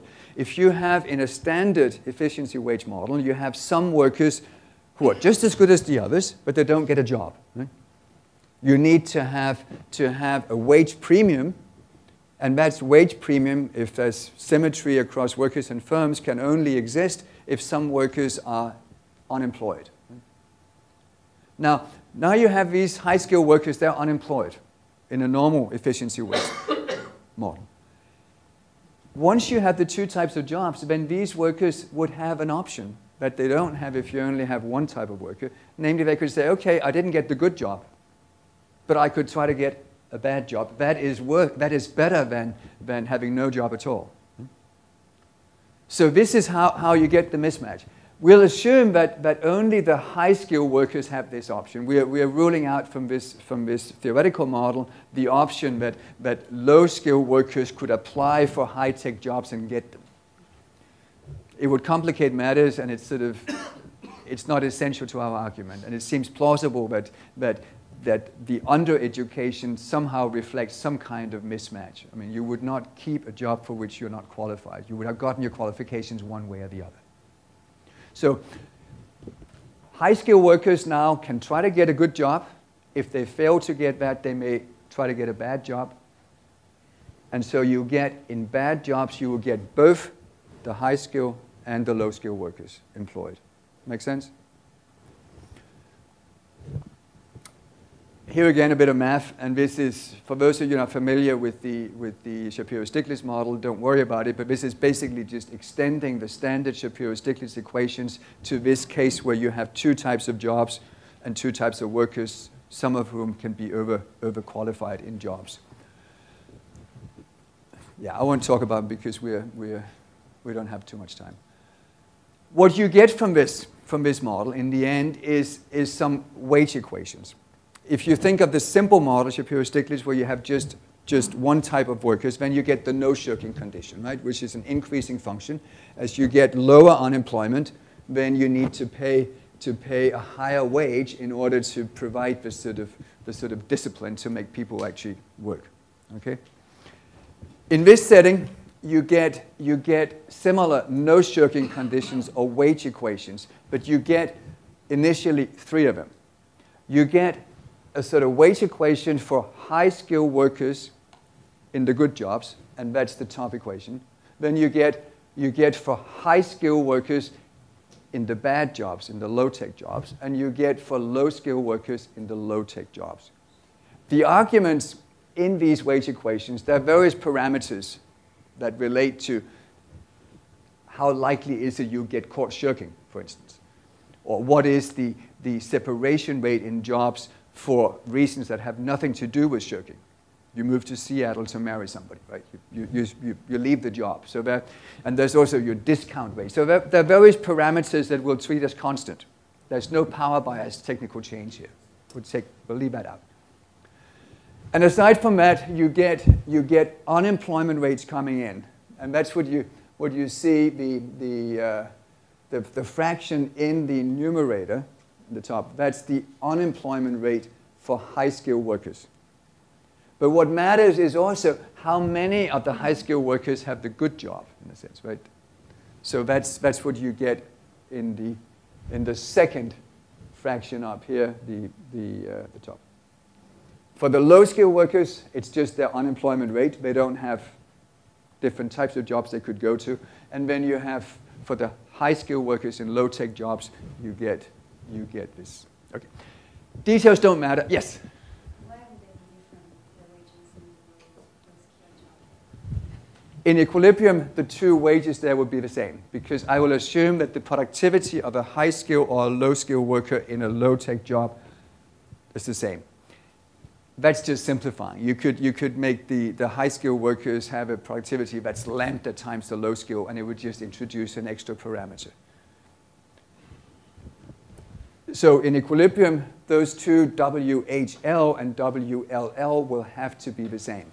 You would not have the firm employing workers with the same productivity and the same job at different wages, they would switch.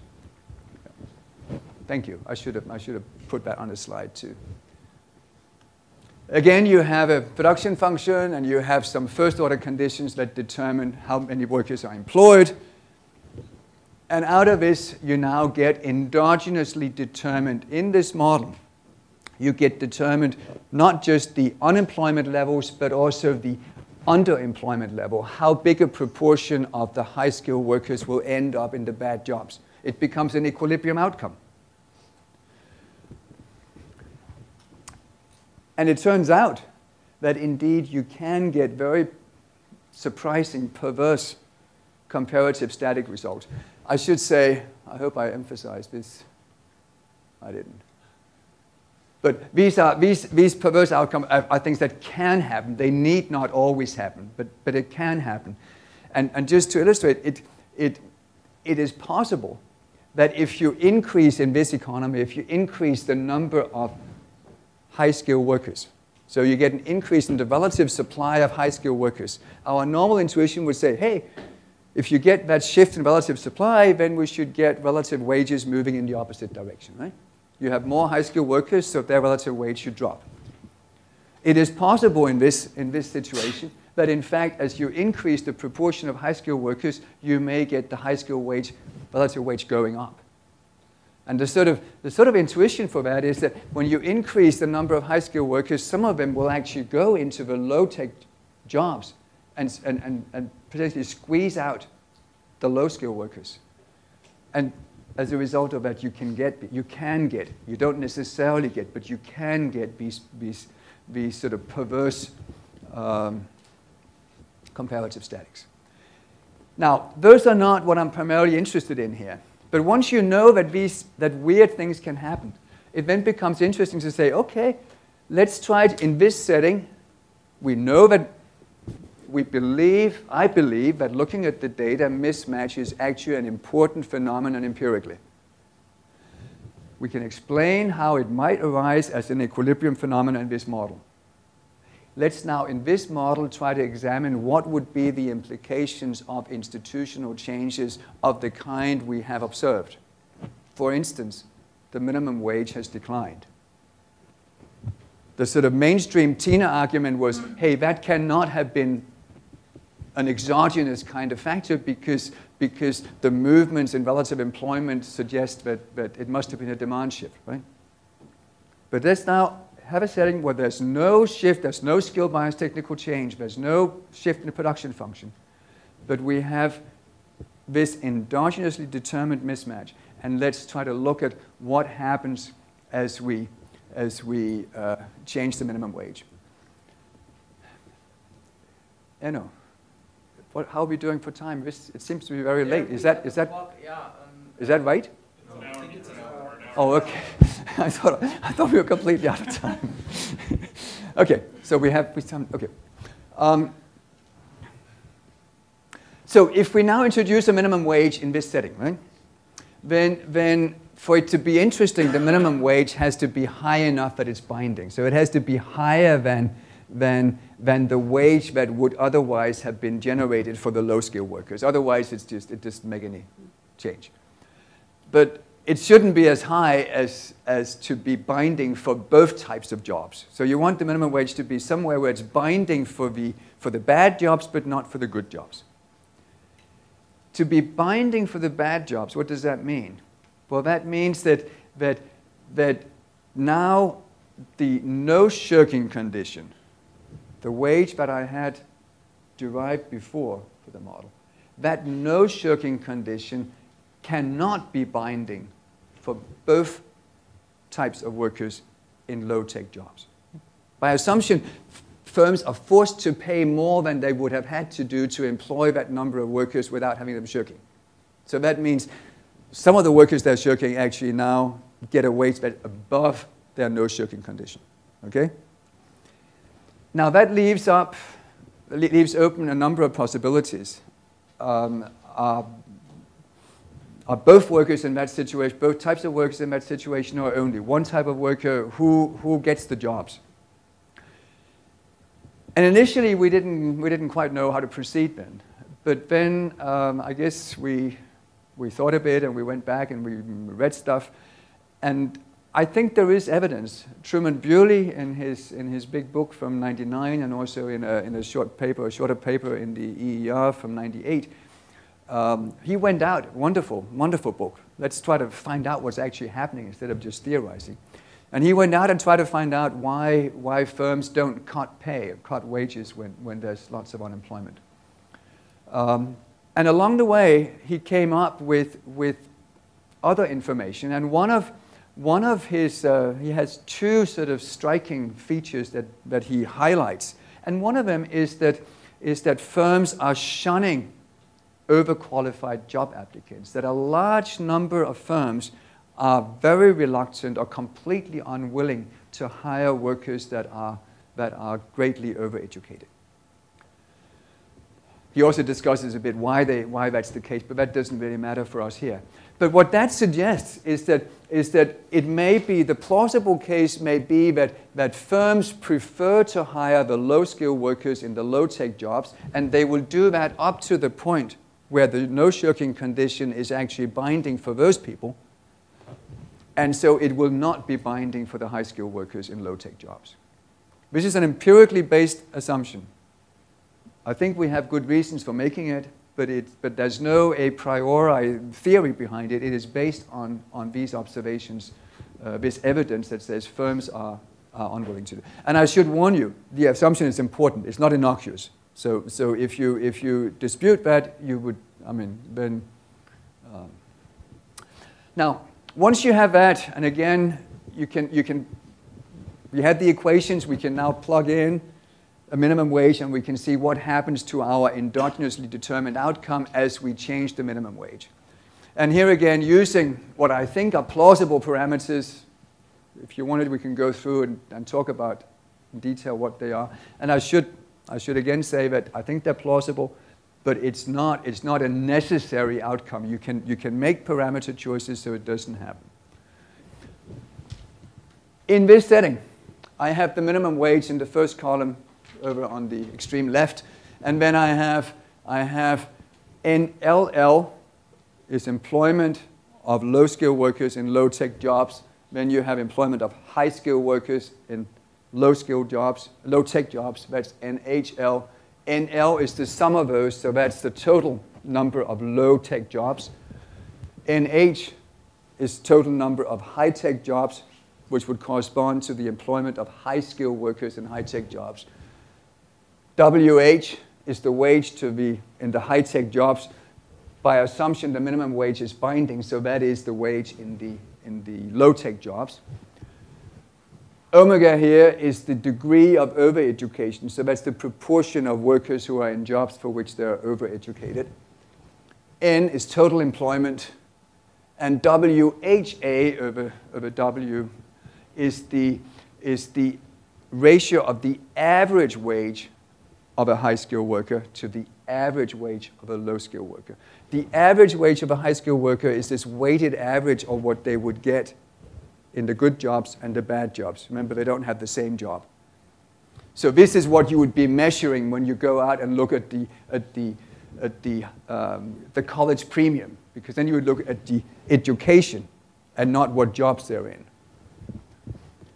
And then sigma here is a measure of dispersion within group inequality. So that's the dispersion within the group of high-skilled workers, where some get a good wage and some get the bad wage. Okay, in this setting, imagine that you start out with a high minimum wage. So we're now back in 1979, right? Relatively high minimum wage. And then you let it slide. It wasn't that the minimum wage actually was reduced in nominal terms, but it's just inflation eroded it, right? So if you start, say at minimum wage of 2, and you have the outcome here, now you reduce it to 1.9, what happens is that NLL drops. So you get a lower employment of the low-skilled workers. That's their employment. That drops. Their unemployment rate goes up. You get an increased number of high-skilled workers in the low-tech jobs. That's the second column. You get a slight increase in total employment of low-skilled workers, but you get a decrease in the employment of high-skilled workers in high-tech jobs. And as a result, total employment actually decreases.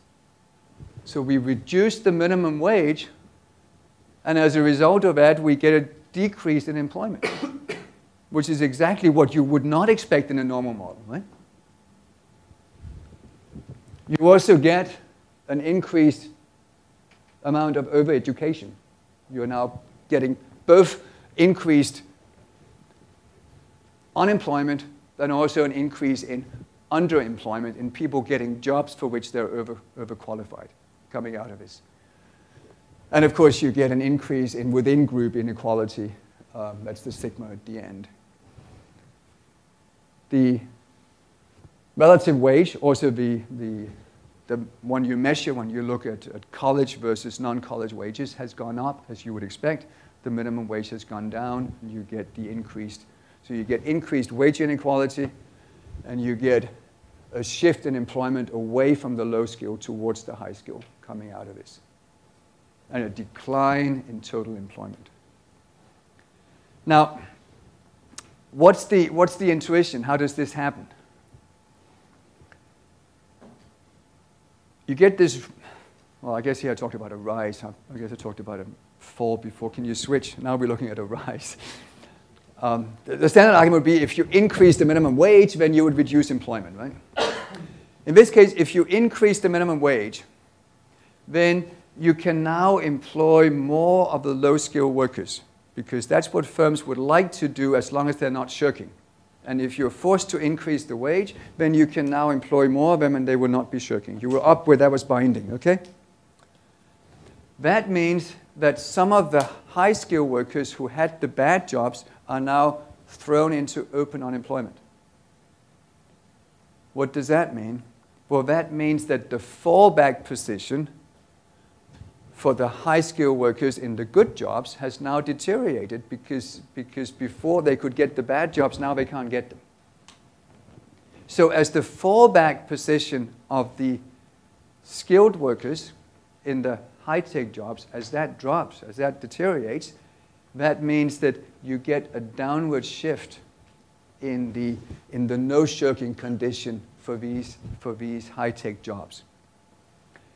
If that downward shift is big enough, then firms will actually start hiring more of these high-skilled workers in the high-tech jobs, and that may even pull, I didn't do it in this particular example I talked about, it could even pull an increased number of low-skilled jobs with it. That's perfectly possible. So that's the intuition behind it. And the empirical, or the numerical example shows that yes, indeed, it could happen. It's not something that's, I mean, the intuition here one might come up with, but it's not obvious, at least it wasn't obvious to me before we'd done the simulations, whether in fact you would need to really cook the books to get anything like this come out. What are the implications? Well, the implications is that a reduction in the minimum wage, as we have seen, can indeed increase wage inequality, not surprisingly, but it can also shift employment towards high-skilled workers. That is precisely the implication. And it may even reduce aggregate employment. Low-skilled workers will suffer this double blow of falling employment and falling wages, as we observe in the data. What does that say? It says the Tina argument is false. Logically, does not say that skill bias has not been important. But I said, in this model, there's no shift in the production function. Instead, I've just started out from the observation that you do observe empirically a fair amount of mismatch of people being overeducated. It seems to be not just a short-run cyclical phenomenon, but something that persists. Can we explain it? Yes, we can explain it. Here's one explanation based on the Shapiro-Stiglitz, a very mainstream kind of framework. it gives this result. We can use now our endogenous determination of the degree of overeducation to try to, in the model, see what would happen if we change the minimum wage. And this is what we find. Is there any evidence? Well, here, again, I guess I have the minimum wage curve that I showed you before, how it's been declining. This other curve shows you that in looking at this one, should be a little bit careful because the federal minimum wage is not always the binding one. In particular, in recent years, many individual states have had minimum wages that are above the federal minimum wage. And that is indicated here.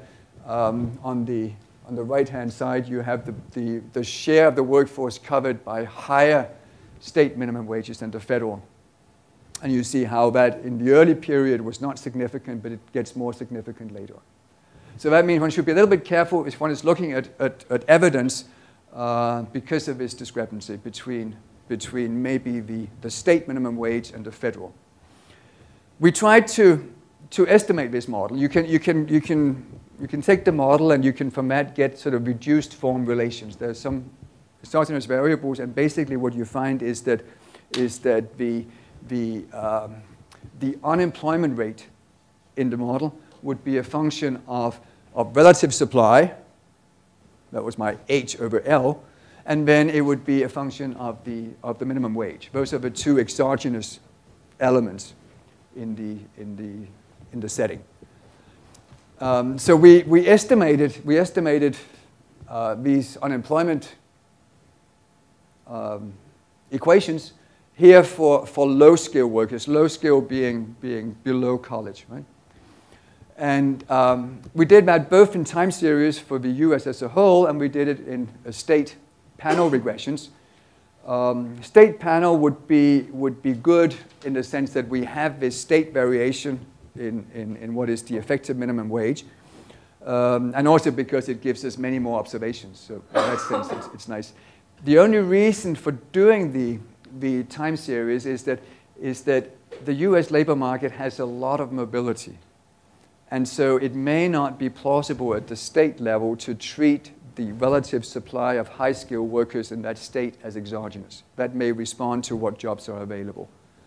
But anyway, what we find is that we get consistently, we get the negative sign that an increase in the minimum wage reduces the unemployment rate, which is what our model predicts and which is what is inconsistent with the simple standard kind of story. This is for low-skill unemployment. High-skill unemployment, again, we get, but less significantly, we get a negative coefficient on the minimum wage. And when we look at the measure of overeducation, where again we would expect if you increase the minimum wage, overeducation should go down. And if you see the second line, we get consistently, and in this case significant everywhere, coefficient. Overeducation goes down when you increase the minimum wage. Does this prove we are right? No, of course not. But at least it says that a first sort of, if we estimate this, we get in fact the results that we predicted. And in particular, this overeducation is not something that people have been talking about, and it does come out exactly the way we predicted in the model, in the response to minimum wage. Is this a spurious correlation? A lot of people have found that you have the minimum wage coming in significantly in their wage and employment equations. And author Katz-Kearney, in a recent paper, comment explicitly on that, and they say, "Oh, this is most likely just a spurious correlation." The argument that they provide is largely that it must be spurious because you find that even sort of at the upper end of the income distribution, you find that the minimum wage appears to have some influence, and that does not seem plausible, right? they say. So if you find it having some impact, not as large as it has at the bottom, but it has some impact seemingly up at the top, then it's a spurious correlation. And they say what I mentioned in the beginning, that really maybe these changes in institutions are a response to fundamental market forces. It's politicians that allow the minimum wage to fall because the fundamental demand shifts mean that that's important if you want to avoid unemployment. Now, I don't find this convincing, and one reason is that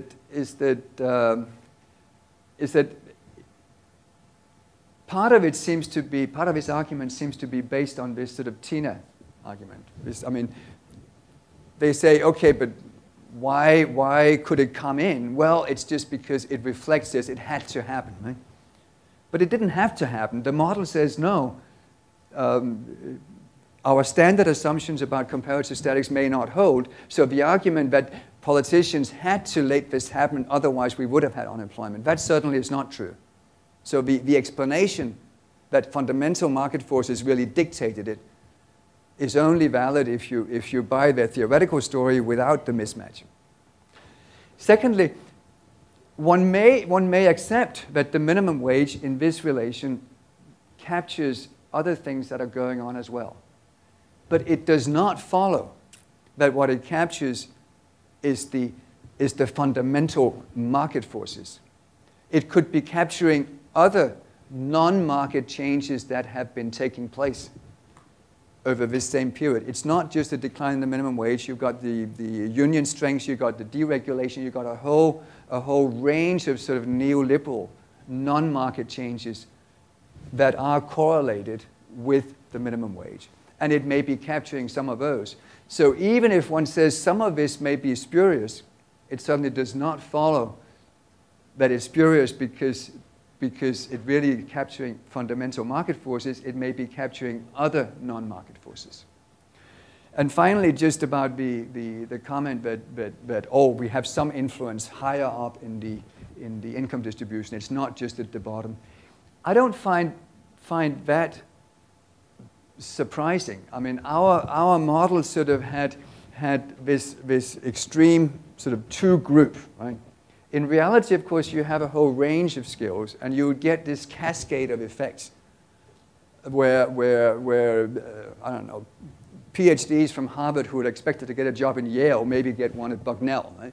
And then the ones who would have gotten one at Bucknell, and so you can get over-education as a cascade coming down. And the same way, if you change the minimum wage, you would see repercussions above the very minimum wage level.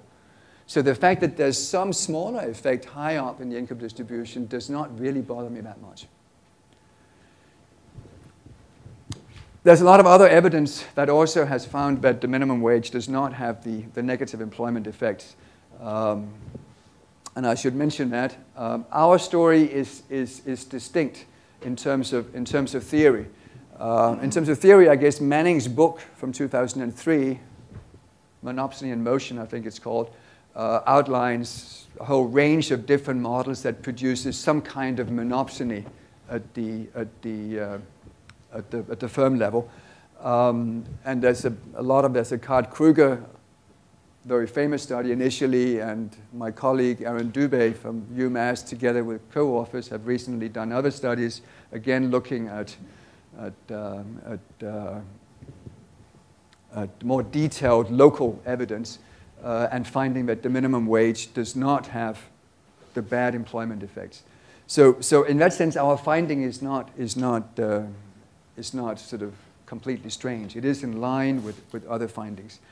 Our story is a little bit different, and maybe the best way to outline that is to say what is the standard story that has been provided for these findings, and that's the monopsony story. Yes? Still regarding the data, Uh-huh. given that you have two competing explanations and that you have panel data, wouldn't it be possible to try to test like some kind of Granger causality where you try to see if what moves first is, for example, the labor market, and then you see the effect on the minimum wage, or what you see is that first the minimum wage moves, and then you see an effect on the labor market? Because if you were able to distinguish that. To do the causality level. That's a very good idea. I think that's very great topic. I don't have the skills to do the econometrics. Co-authors have done that, and I don't know whether these Granger causality kind of tests, whether they would. It's kind of mechanical, right? Because if people foresee changes, they could act. There are. I mean, shopping Granger course is Christmas, right? I mean, right. You know. Yeah. But still, I mean, it's a good thought. Yeah. Thanks. I will tell my co-author.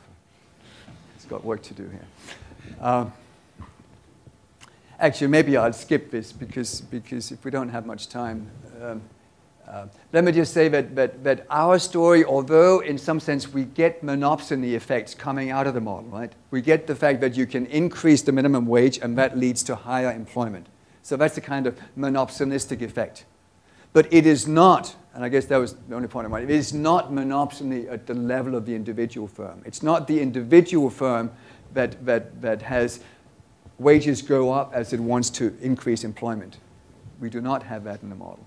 Our monopsonistic effects come about through macroeconomic interactions. It is this increase in the minimum wage that produces a downward shift in the supply curve of high-skilled workers, and that gives the aggregate effect. Is it interesting? I mean, is this a more convincing explanation than some of the monopsony stories? I think some of the monopsony stories at the individual firm level are valid. I think this is interesting, partly because I think it may have some power as well to explain what's going on. But it's also interesting because it attaches itself to observed phenomena of many workers are in jobs for which they're overqualified. And in that sense, it speaks directly to some of the strategies that have been suggested for fighting inequality, namely just increase education, which in this story would not be the way to go.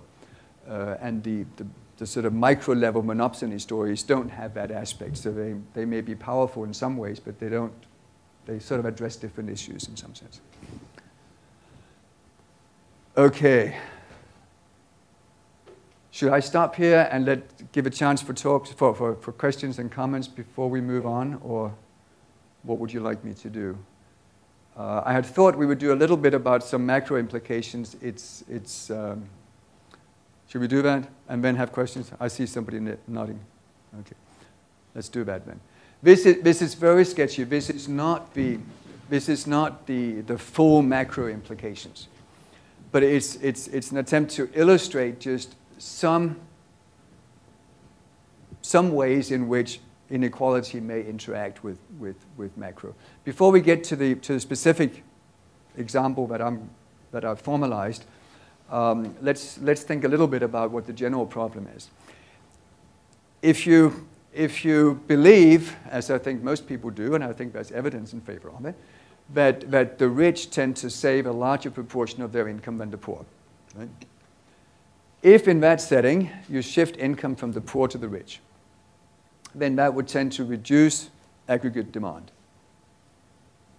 Consumption propensities would drop. That would tend to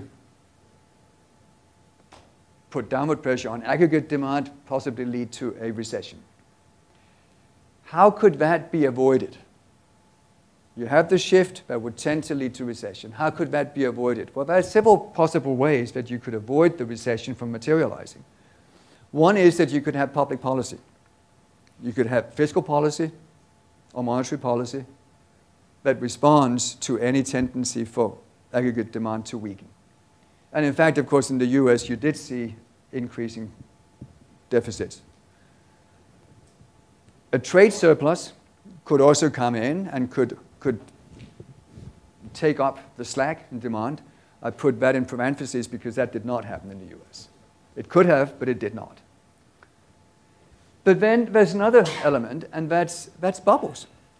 You could potentially offset this weakening aggregate demand if you could get wealth to increase, and wealth affects consumption behavior. And if you had some kind of bubble, whether it's a stock market bubble or it's a housing bubble, that in itself could compensate on the consumption side for the shift in income distribution.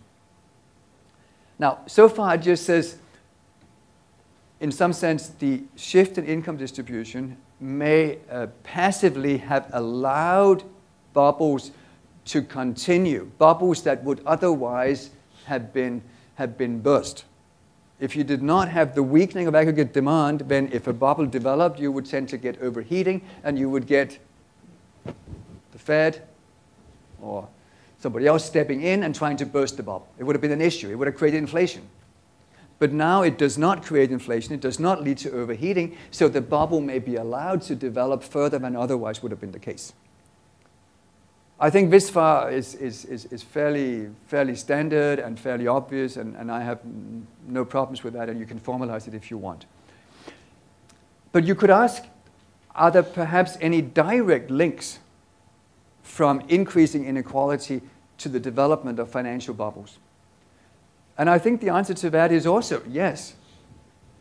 How strong are they? How important have they been empirically? Well, I don't quite know, but let me give you one example of a mechanism that could easily explain, in this case, the stock market bubble boom that took place in the 90s.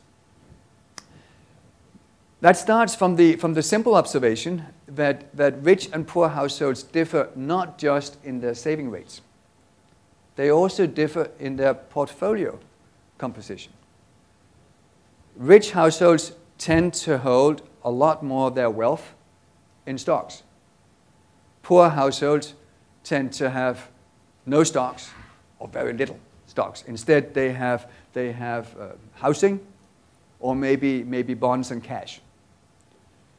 That's something we all know. I mean, it's not a surprise, but you can check it, and you can check it by going to the Survey of Consumer Finance. Is that what it's called? And I did that.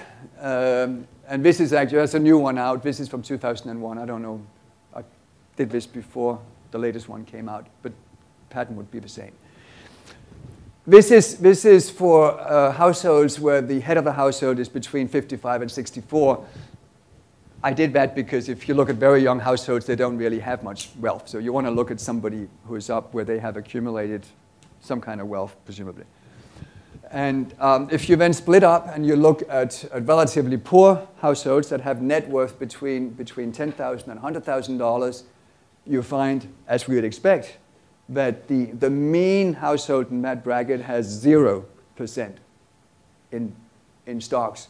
The mean is a little bit higher because there are some who have, but the median is 0. Right? Whereas if you go to the rich households with net worth above 1 million, then you find that they have sort of about a third of their wealth in stocks. What does that suggest? That suggests that we can now have a potential bubble mechanism. Right? You shift income to the rich. That leads to a rising demand for stocks. The demand for stocks has no firms don't automatically issue new stocks. In fact, they've been buying back over the last 20 years. So we have this rising demand for stocks, and you have an inelastic supply of stocks. That means capital gains, stock prices go up. That means the people who buy stocks now have a high return because now they have been getting these capital gains. And if that seems to be going on for a little while, then people would say, oh, stocks is the way to go. You would shift portfolios into the stock market, which then provides the feedback loop, the kind of Minskian feedback loop, that now people shift a greater proportion of their portfolio into stocks. That creates more capital gains, and you have the potential for the bubble starting in this manner. Again, I think that's a fairly plausible story. It builds on some observations about actual behavior in terms of both saving and portfolio composition. If you want to examine the logic, you need to set up a model that has at least 2 financial assets, because you need to have equity stocks and you need to have some cash, some non-equity. You need to have at least 2 types of households. You need to have some rich and some poor. And you need to put in a stylized way, the behavioral differences that we talked about. So the rich have a high saving rate, and they have both equity and money deposits in their portfolio. The poor have a low saving rate, and whatever wealth they have in bank deposits. That would be the structure of the model. And onto that, you now need to sort of add, yes? Sorry, may I ask, how could we microfound the, maybe may to do with preferences, the difference in the portfolio composition between the two type of households? And then secondly, could there be, maybe you try this, a general equilibrium effect of the lower marginal propensity to consume of the richer households, leading somehow there to be greater availability of capital in the system that then could be lent out, for example. But these are 2 questions. I mean, the micro-founding, I'm sure you can write up stories, and you could have just that, but if you have very little wealth, maybe you're risk averse, there could be greater trading costs, and I mean, there could be various micro-founding.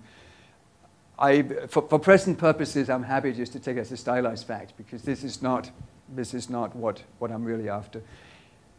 Is it important? I mean, I guess it could be important how the micro-foundation, to the extent that you think the micro-foundation would shed light on how they would react to, for instance, increases in stock market prices.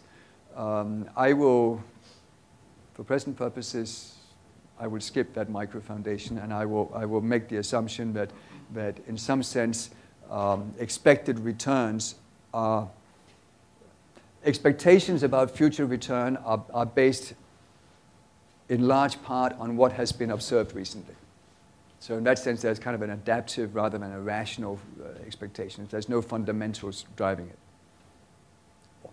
Some people could be fundamentalists, but there is a large element of adaptiveness, of just backward looking. You have seen, I think that's borne out. I think when you talk, people got into the housing market, everybody thought they were going to keep rising, right? I mean, how many people do you know who talked about this and said, oh, they should get in? The same with I think, the stock market boom. I certainly remember talking to to a good friend of mine. If this is broadcast, I shouldn't make names. Close to the peak of the bubble, and he was gung ho. Oh, he was going to move more into. He was going to take out loans in his house so he could really get the high return. I said, oh, hold it, don't do it. I think as a matter of fact, this is what happens, and that's what's built into the model. What was the other question you had? Oh, the interactions.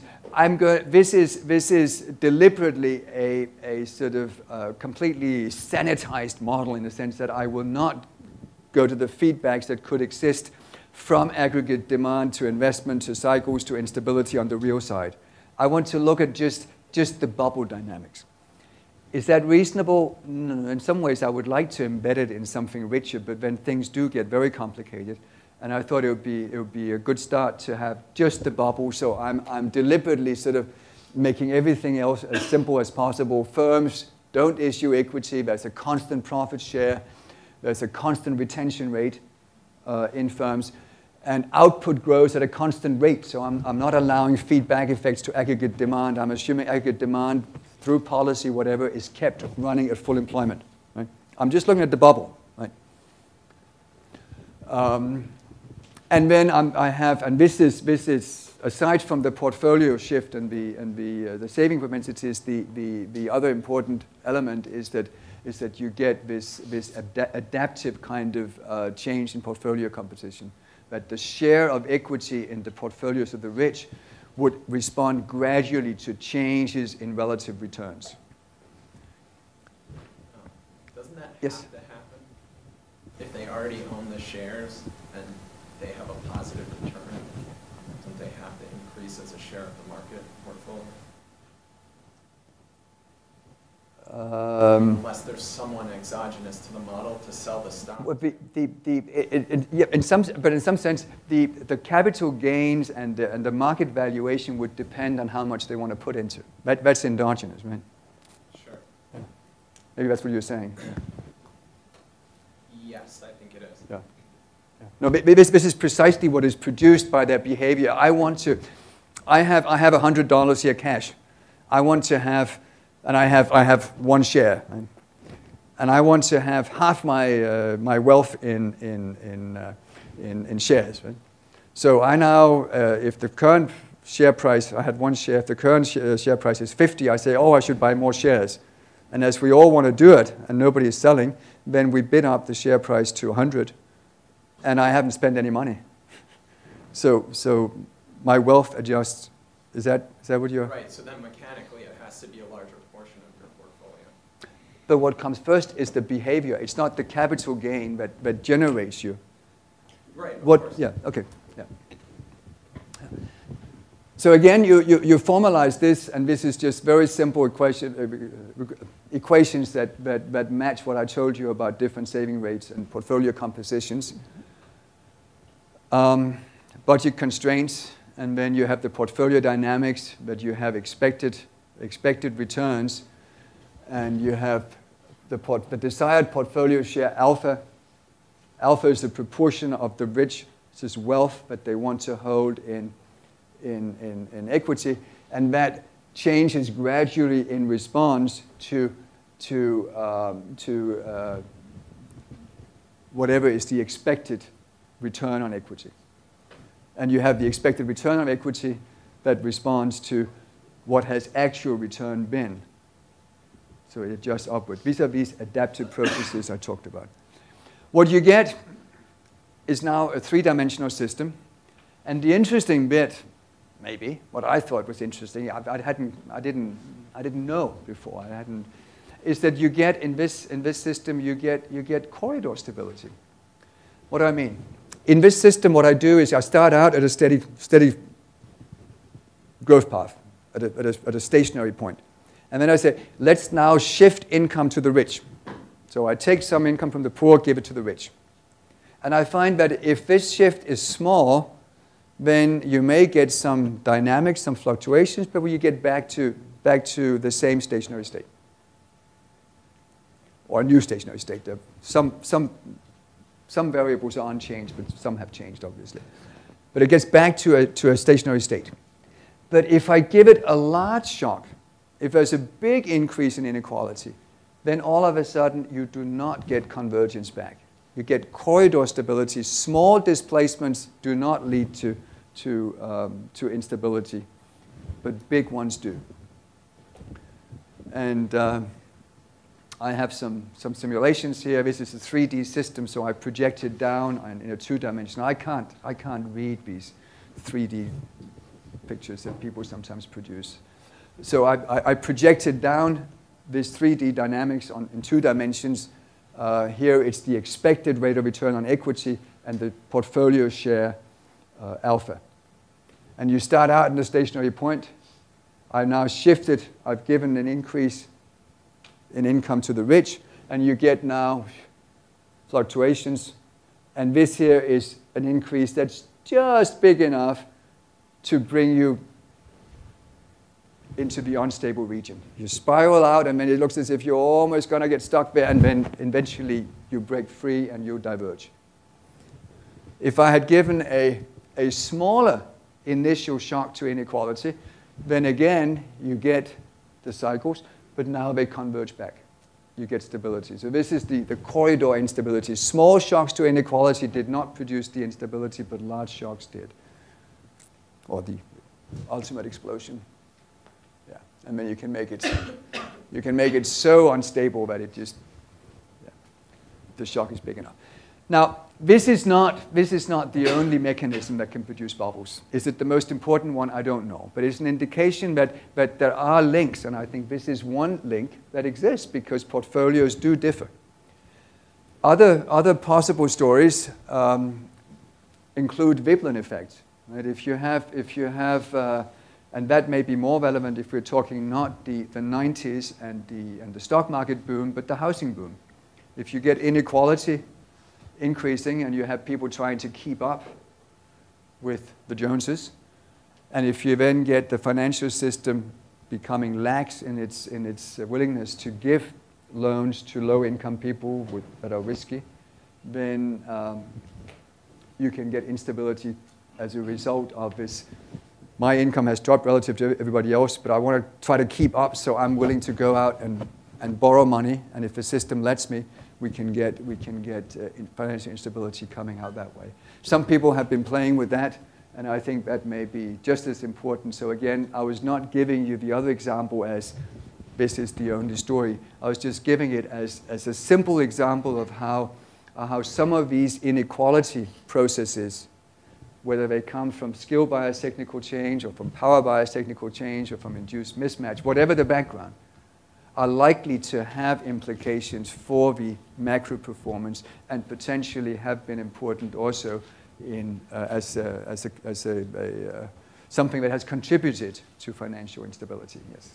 I was wondering to what extent it is also important the role of monetary policy. Some countries use inflation targeting, and that might also help or general monetary policy. Monetary policy, obviously. I mean, I put that if you have weakness of relative demand, and you respond to that by pushing interest rate down and trying to promote more aggressive lending, then there's your potential starting point, and that undoubtedly played a role.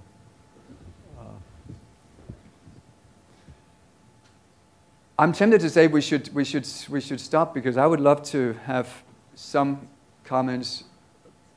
Can we go a few minutes over if we want? I think so. Like, the dinner is only at 7 at the moment. I don't know when the shuttle will take us there, but I don't think that the shuttle will go at 5. So we can do a little longer than 5. So maybe I'll sort of just give you a couple of points here and then stop, but make it very quick. The point of this is that if you look at not just the US, which many people are doing, certainly in the US, but also elsewhere in the world, then it looks like we have this pattern that just has to be explained, and this is the only possible pattern, and it involves increasing inequality.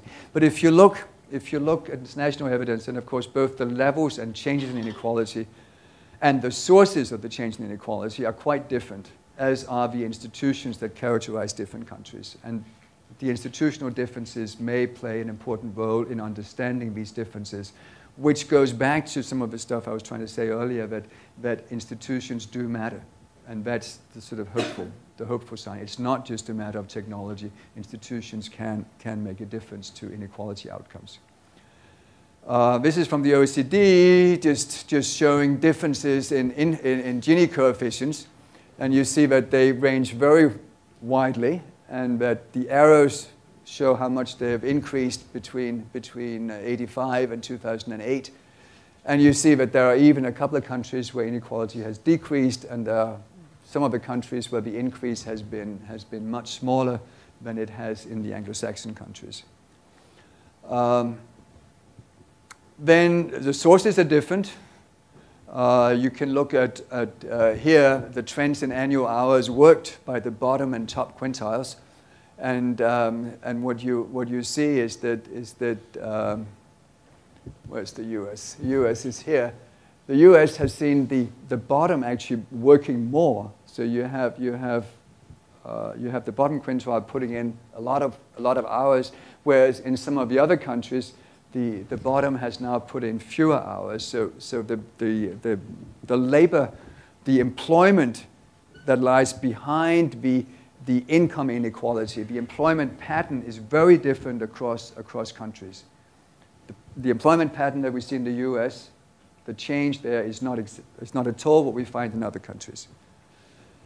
You see the contribution of capital income to total household income at different quintiles, again, is very different.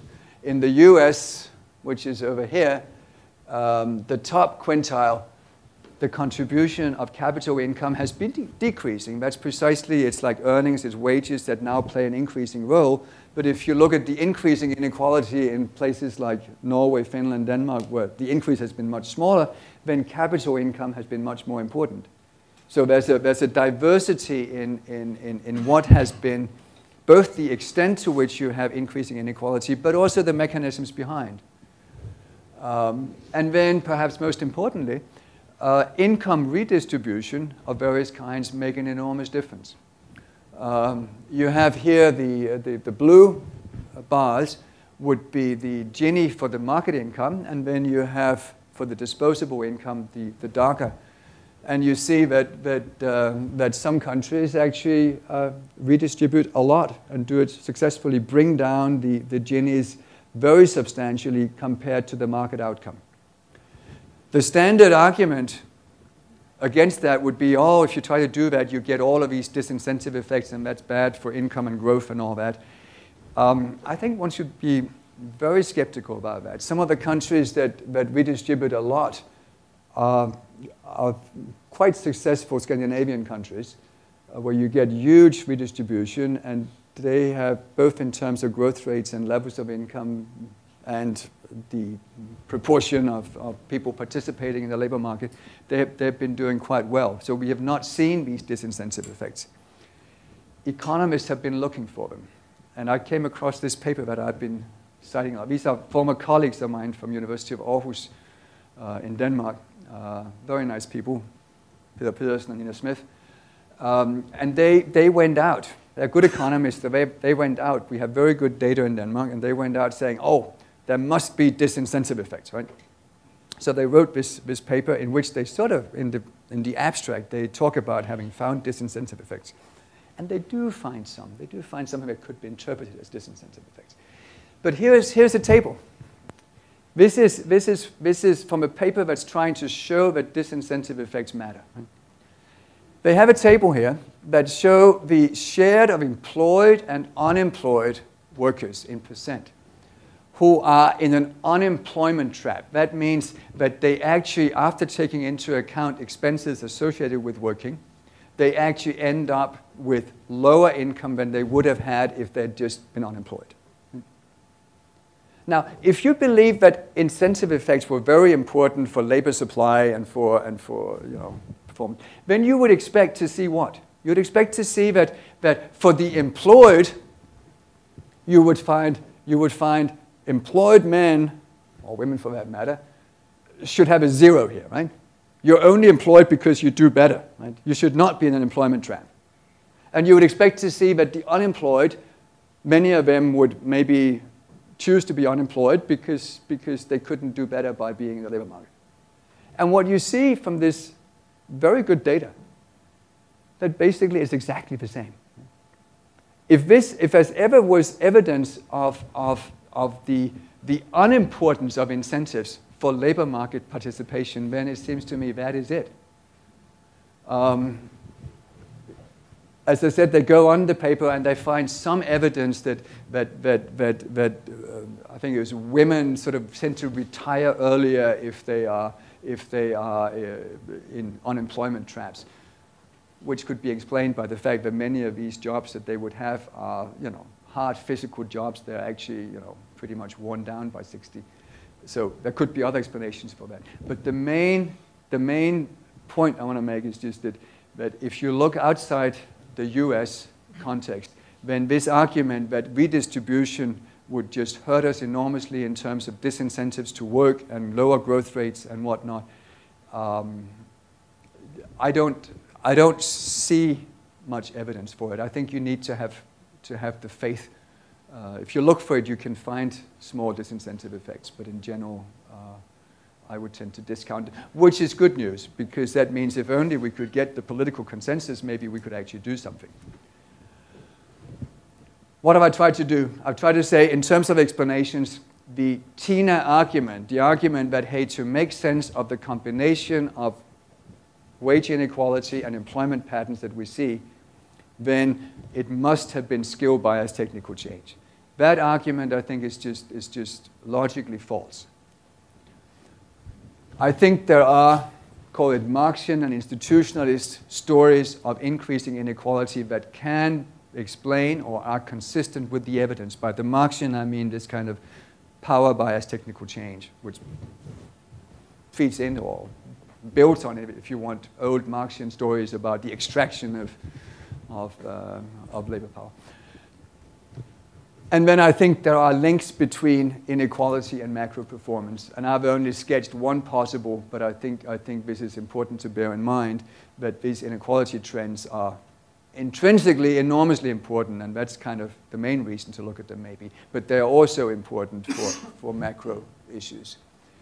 The prospects, well, it's important, I think, to recognize that whatever policy solutions you come up with depend on your diagnosis of what are the causes.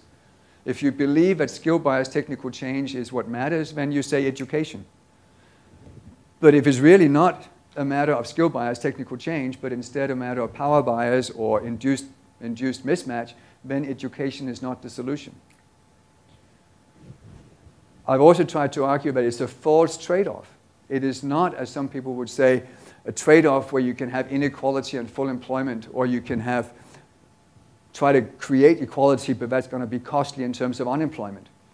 There's no foundation for that trade-off, neither in the theories, nor for that matter in the empirical evidence. We have countries with very equal distribution of incomes and very high employment rates, and they're not growing slowly. It's not as if we look at the empirical evidence, then overwhelmingly it says, oh, well, yes, theoretically you can come up with these stories, but if the evidence, no, the evidence does not show that there's a trade-off of that kind.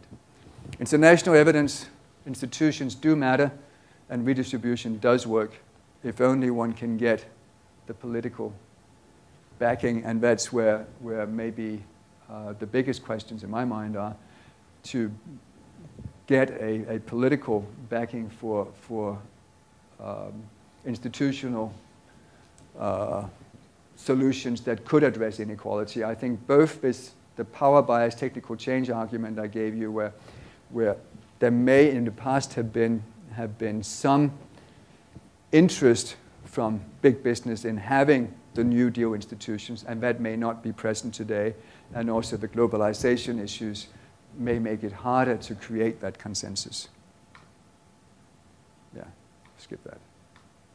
Oh, this is about this in the U.S. context about creating this political consensus. It's striking, as I'm sure most of you are aware, that views differ between the U.S. and many other countries. In the U.S., despite high inequality and despite less mobility intergenerationally than in many other countries, it's not the case that the U.S. has high mobility. We have income inequality on the first axis, we have intergenerational mobility, or immobility rather, on a higher number on the vertical axis means less mobility.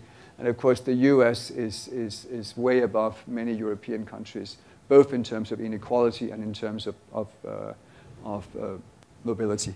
But despite that, perceptions in the US are much more than in Europe that, hey, it doesn't matter what your background is, you get rewarded for skill, you get rewarded for working hard and for intelligence. Coming from a wealthy family is not essential, people say.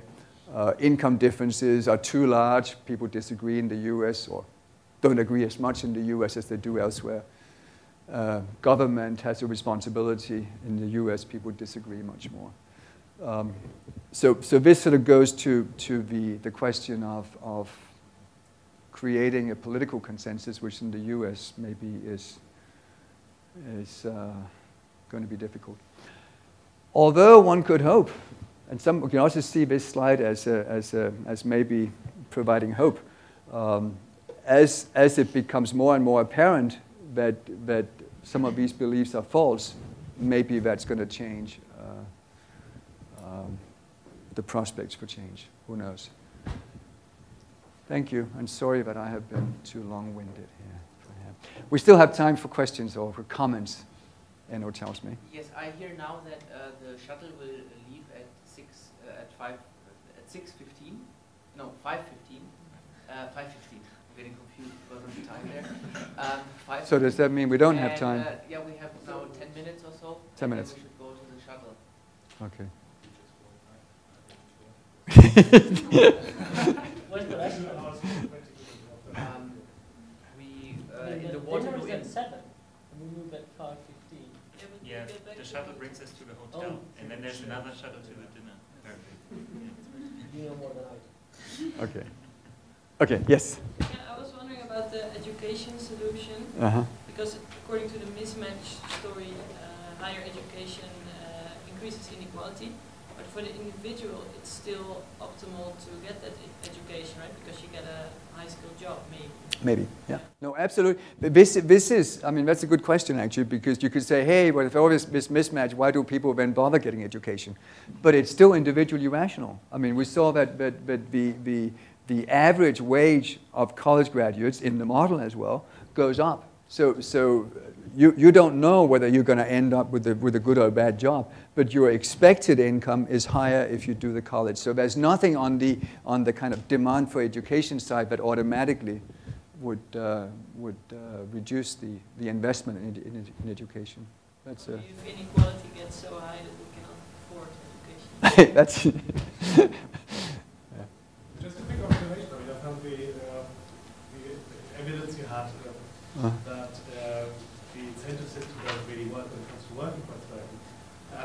sorry, that what? The proportion of people in unemployment traps. That was quite interesting. And then I thought a bit about essentially maybe what you should do to make it even more convincing. I mean, it's the proportions of employed and unemployed people who are in unemployment traps. It's almost the same. Yeah. But since of course the proportion of employed is far larger than the proportion of unemployed, if you would just do the numbers, you then see that actually of the people in an unemployment trap, 80–90% of them must be employed. Yes. Yes. You're right. Yeah. Part of what's going on, I should say, it may be that although Denmark has very or relatively generous social benefits, unemployment benefits, there also is a strong attempt to, you get activated. If you're unemployed, and you can view that, of course, as from a positive angle. Hey, if you've been out of work, we'll try to, improve your education. We'll try to give you job offers. But the other side of that is if you start refusing that, you may become disqualified from some benefits. So part of it is that you may have to, or that could be part of it. I have a question about the mismatch data. A lot of it is general about college educated, but what about if we looked at engineers, nurses, accountants? Would they see the same kind of occupational mismatch that other college graduates might see? Did I mention that I used to have, instead of the Business Week from this year, I used to have, when I gave similar talk last year, I had something from New York Times from a year ago or maybe 2 years ago. That started out with a picture of Mr. Carroll, I think his name was, who was an accountant and who had been in some, I don't know what he'd been, some high-ranking accounting position in some firm, had got laid off, and now got into a job that was still about numbers, but was much lower level, more of a bookkeeper kind of, I've forgotten what the title was. So it was definitely a kind of, he was now overqualified. He did not go into, I mean, being overqualified does not mean, most of the people who are overqualified do not go straight to flipping burgers at McDonald's, right? They move down a few rungs to a job that may still be related to their skills, but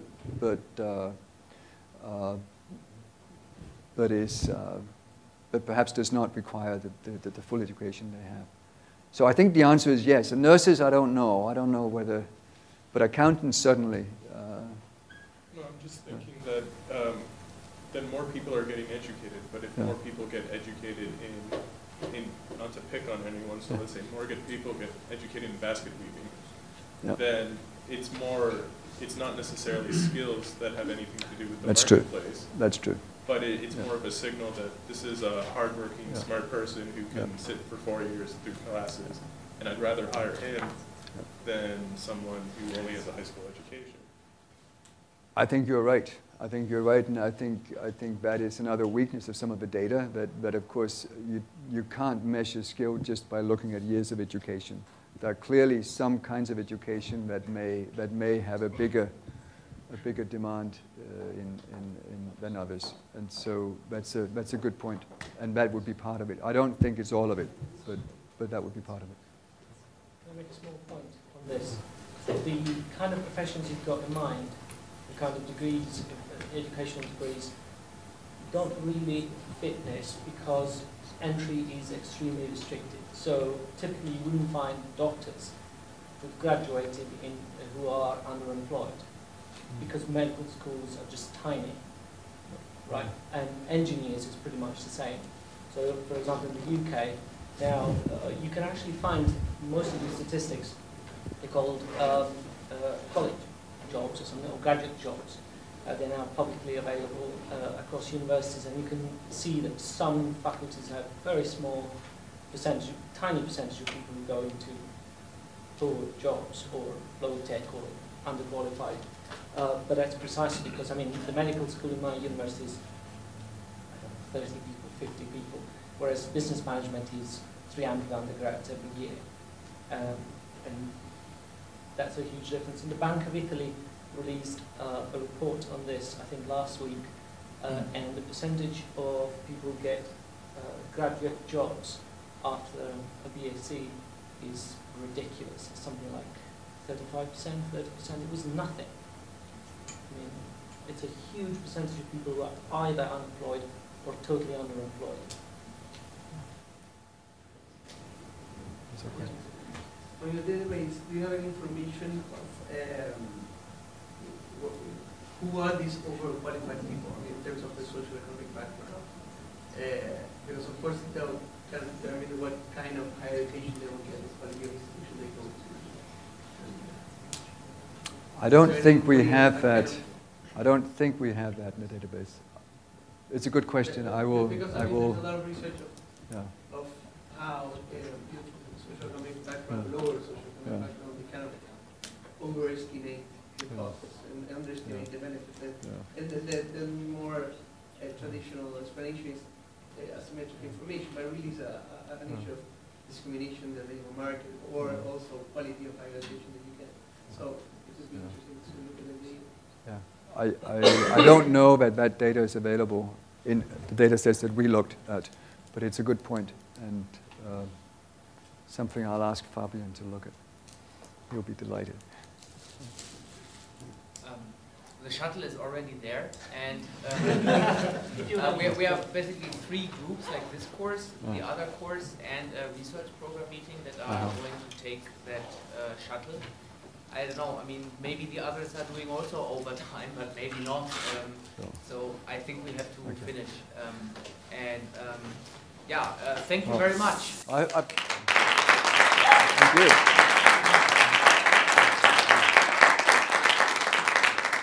Thank you, all of you, and I hope we'll get a chance to discuss some of this if you're interested over the next couple of days.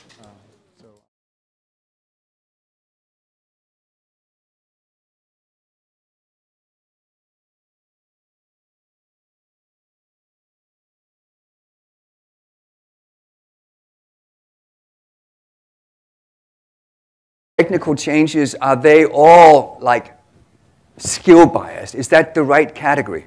Or are there technical changes that are of very different nature?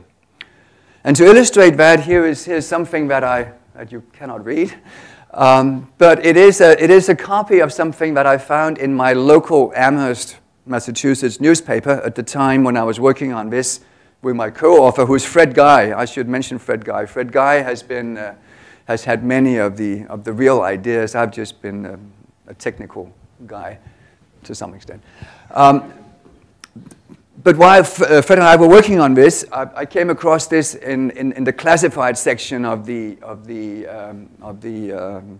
what's it called, the Hampshire Gazette. What it is this ad for a fleet black box. This little thing that you can put into a truck. And when you put it into that, then you can monitor what's going on. Well, this is hard to read, but I actually went to their website, the manufacturer's website afterwards, and looked up, what is this thing? And this is what they explain. It is like being able to sit next to every one of your drivers every second they drive. You can check whether they drive in a safe and a responsible manner, how fast they're going right now, what gear they're in. You can even, it said in the ad that you couldn't read, you can even check the sound level, what music they're listening to, right? Now, why the heck would anybody spend good money on putting that in a truck, right? It's not skill bias. It doesn't make it any easier to drive the bloody truck, right? Why would you spend money on that? Well, it enables you to sit next to every one of your drivers every second they drive. So now you send off your trucks and they go across the US, and before you would know very little about what they were doing. They might be mishandling the truck, they might take breaks, they might sort of do a little detour, they might blame it on bad weather, they might... Now they can't do it. What we have here is an example, and it seems to me a very pure example of what we call power bias technical change. Before, the truck driver had some power, the power to inflict some kind of damage on the owner of the truck. If the truck driver did not feel well treated, there was a way of responding. If you don't pay me well, treat me well, I won't work well. Right? And of course, the owners might realize that, and they would pay what in the literature is an efficiency wage, right? You cannot monitor perfectly what's going on, so you may want to pay workers well so that if you catch them doing something bad, you can fire them. And that threat, the fact that they have this cost of job loss, is what makes them perform. Right? All of a sudden, you're now able to monitor what your truck drivers are doing. And that means you don't have to pay them the same kind of premium. Is that an isolated incident? No, I don't think so. Here's another example. This is from Business Week, and this is again at the time when we were first working on this. They had a special report on future of tech, and where they're talking about how computer technology is being used. And here's an example from the retail sector, where you have now the software that analyzes cashier transactions for signs of fraud. Right? Here's what they explain, that no part of the store churns up more data than cash registers. And this is where employee theft is most likely. You have also seen movements in relative employment. An example of that here, you have the college-high school wage gap, and you have the relative supply of college and high school workers. And you see them moving together. Now, why is that interesting or puzzling? Well, it's interesting or puzzling because that suggests that maybe the change has been on the demand side of the labor market. If it had been the case that we had just some institutional change exogenously reducing the wage of one group of workers and raising the wage of another, then you would expect profit-maximizing firms to say, we're going to now employ more of the workers who have become cheap and fewer of the ones who have become expensive. What you see is that you have this shift in the supply of the two groups, and it's not the case that the highly skilled, the college-educated have high unemployment. And it's not the case that you have everybody screaming for the unskilled, the low-skilled, low-paid workers. So seemingly you've had both employment patterns and wage patterns moving the same direction, and that, the argument is, suggests that you have skill bias technical change. There must have been a shift on the demand side Something has happened to technology so that firms now want to employ more workers more high-skilled workers at given wage rates, or you'd get the rise in the wage of the high-skilled workers to dampen the demand. Does that make sense? So essentially, there's here a kind of Tina argument. Tina from Margaret Thatcher, who back in the 1980s told the UK, there is no alternative to my policies. I mean, you can talk about institutional changes, but they are not the exogenous forces. The institutional changes, the fall in the minimum wage, has been allowed to happen. Why has it been allowed to happen? Well, because otherwise we would have seen high unemployment among the low-skilled workers. So that is endogenous. It's the fundamental market processes that lie behind it. So the question in some sense is this Tina argument valid? Is it the case that institutional changes have only been sort of proximate parts of the story, but the real underlying process is one of demand-side changes associated with skill-biased technical change? The first perspective I want to suggest to you, the first way of trying to challenge this Tina argument is to say, okay, let's for the time being focus on technology. Let's accept that we have had big changes in technology over the last, well, not just the last 30, 40 years, in fact, we've had that way back. If you look at technical change and changes in income, in labor productivity, they were higher during the 50s and 60s than they have been since the 70s. But we have also had significant technical changes during this period. But the question is, are these worry about? One could have argued, or some people have suggested sometimes, that taking a sort of income distribution at a point in time shouldn't really matter because there's a lot of mobility and people move around all the time, so that's not relevant. But what we do see here, this is a measure of the elasticity between parental income and son's earnings.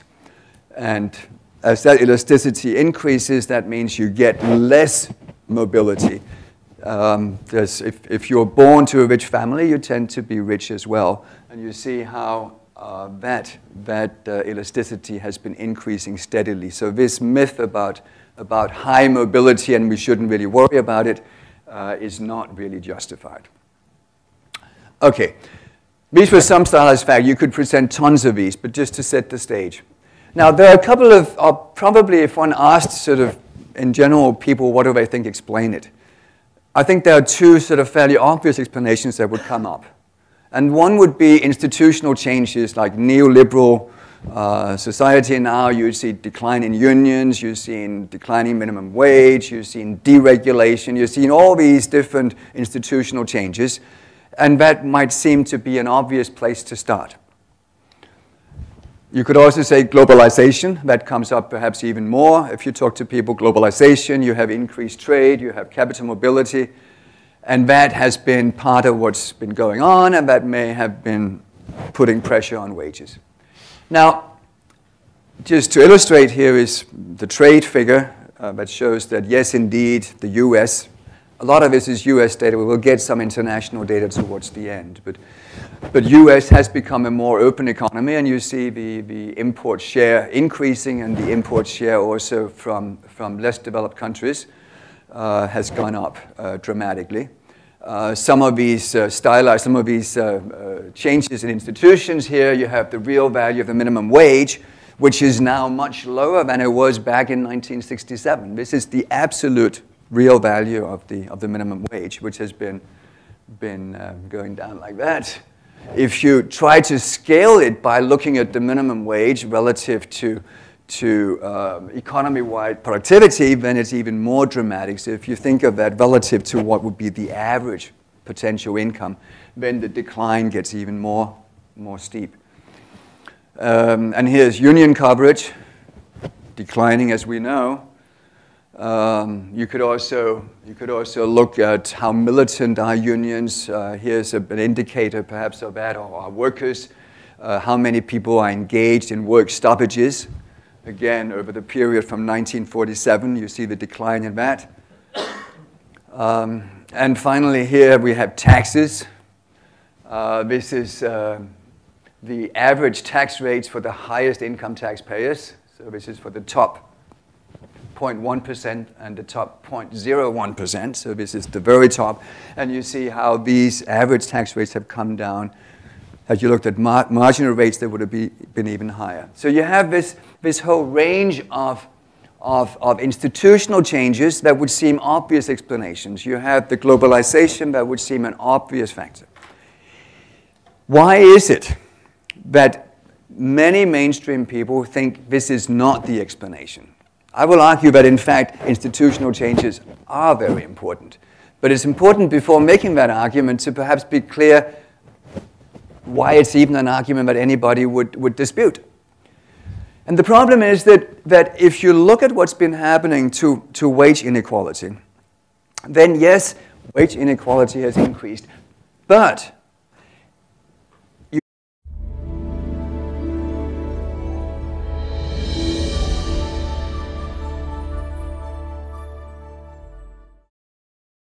I think we'll skip that, and hopefully we'll have time to discuss informally during the conference. Along the way, you should feel free to interrupt, ask questions. We may try to get a little bit of sort of question and answer at the end as well, although I don't know how good I am at keeping time. But please don't hesitate to, along the way, ask questions. Sometimes I'm not as clear as I would have liked. Yes? Can you get the slides? You can get the slides if you want the slides. Yeah.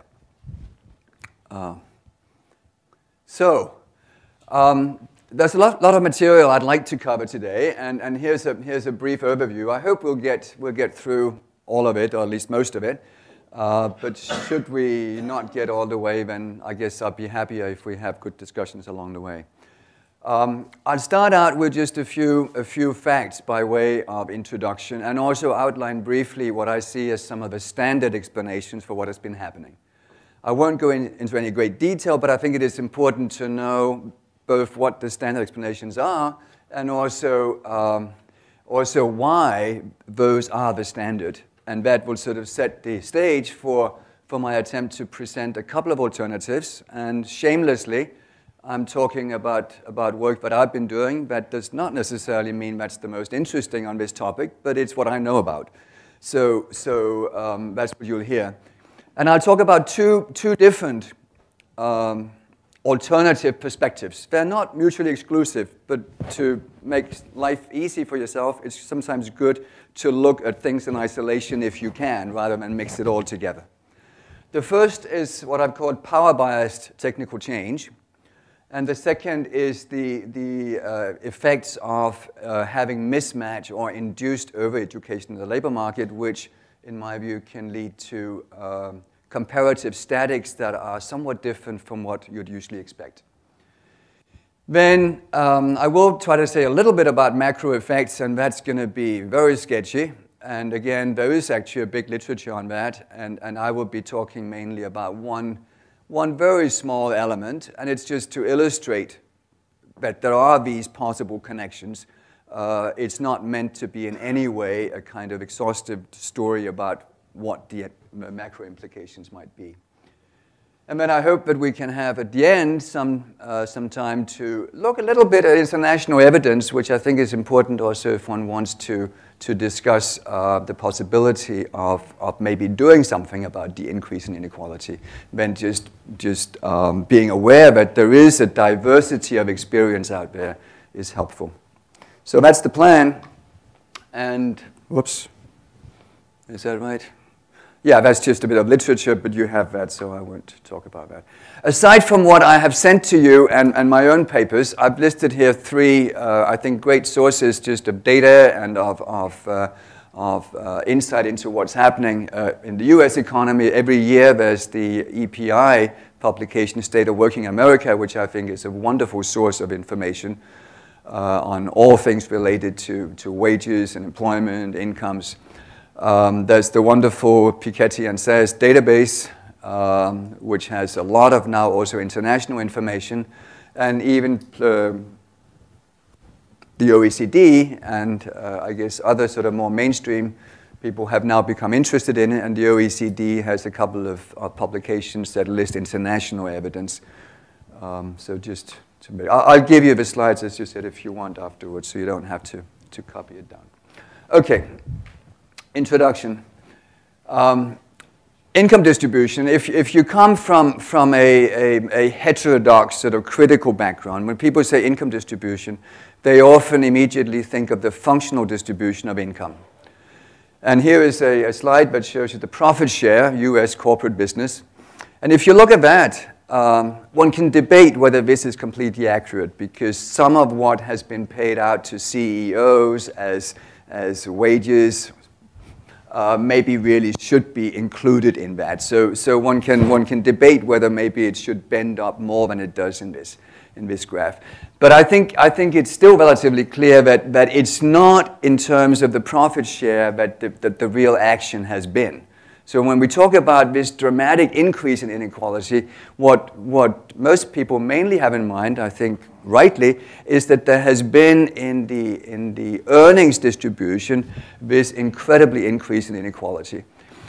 There has also been, and that's what we see in this slide, there's also been previously a reduction in inequality. If you go back in the 1940s, there was this steep drop in inequality. The slide here shows the income share of the top 10% in the US. You could show other similar graphs. It doesn't really matter. If you take the top 1%, it's even more dramatic. But what you see is this great compression. And then starting in the late 70s, you see it going back up to levels that are similar to what you saw back in the 20s and 30s. You can view that you can see other parts of this pattern. One of them is that wages are a very significant proportion of even the income of the top. This is the two slides with the top 1% and the top 0.1% of income earners, and you see how the share of wages in their income has increased dramatically. So there's something about the earnings side that has been critical. From State of Working America, many of the slides, the empirical slides here, will be taken from that source. You see the dramatic kink. You see how up until the mid-1970s, you have hourly earnings rising. This is for non-supervisory workers, and then you have this kink, and it's been flat ever since. If you break it up, and here is the cumulative change in real hourly wages. This is for men, and this is by wage percentile. And you see at the top end, you've had dramatic wage increases.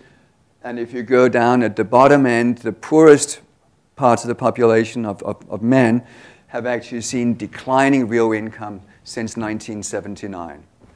You see the same pattern for women. The only difference is that women have caught up a little bit, so the whole thing is shifted up. But you still see that it's the rich who have had the high increases in income. College wage premium, another element that captures some of this, both for men and women. If you're college educated, the premium over what you'd get if you didn't have a college degree has been increasing relatively steadily from the late 70s. And then here is a slide that says a little bit about, is this something, in a sense, we should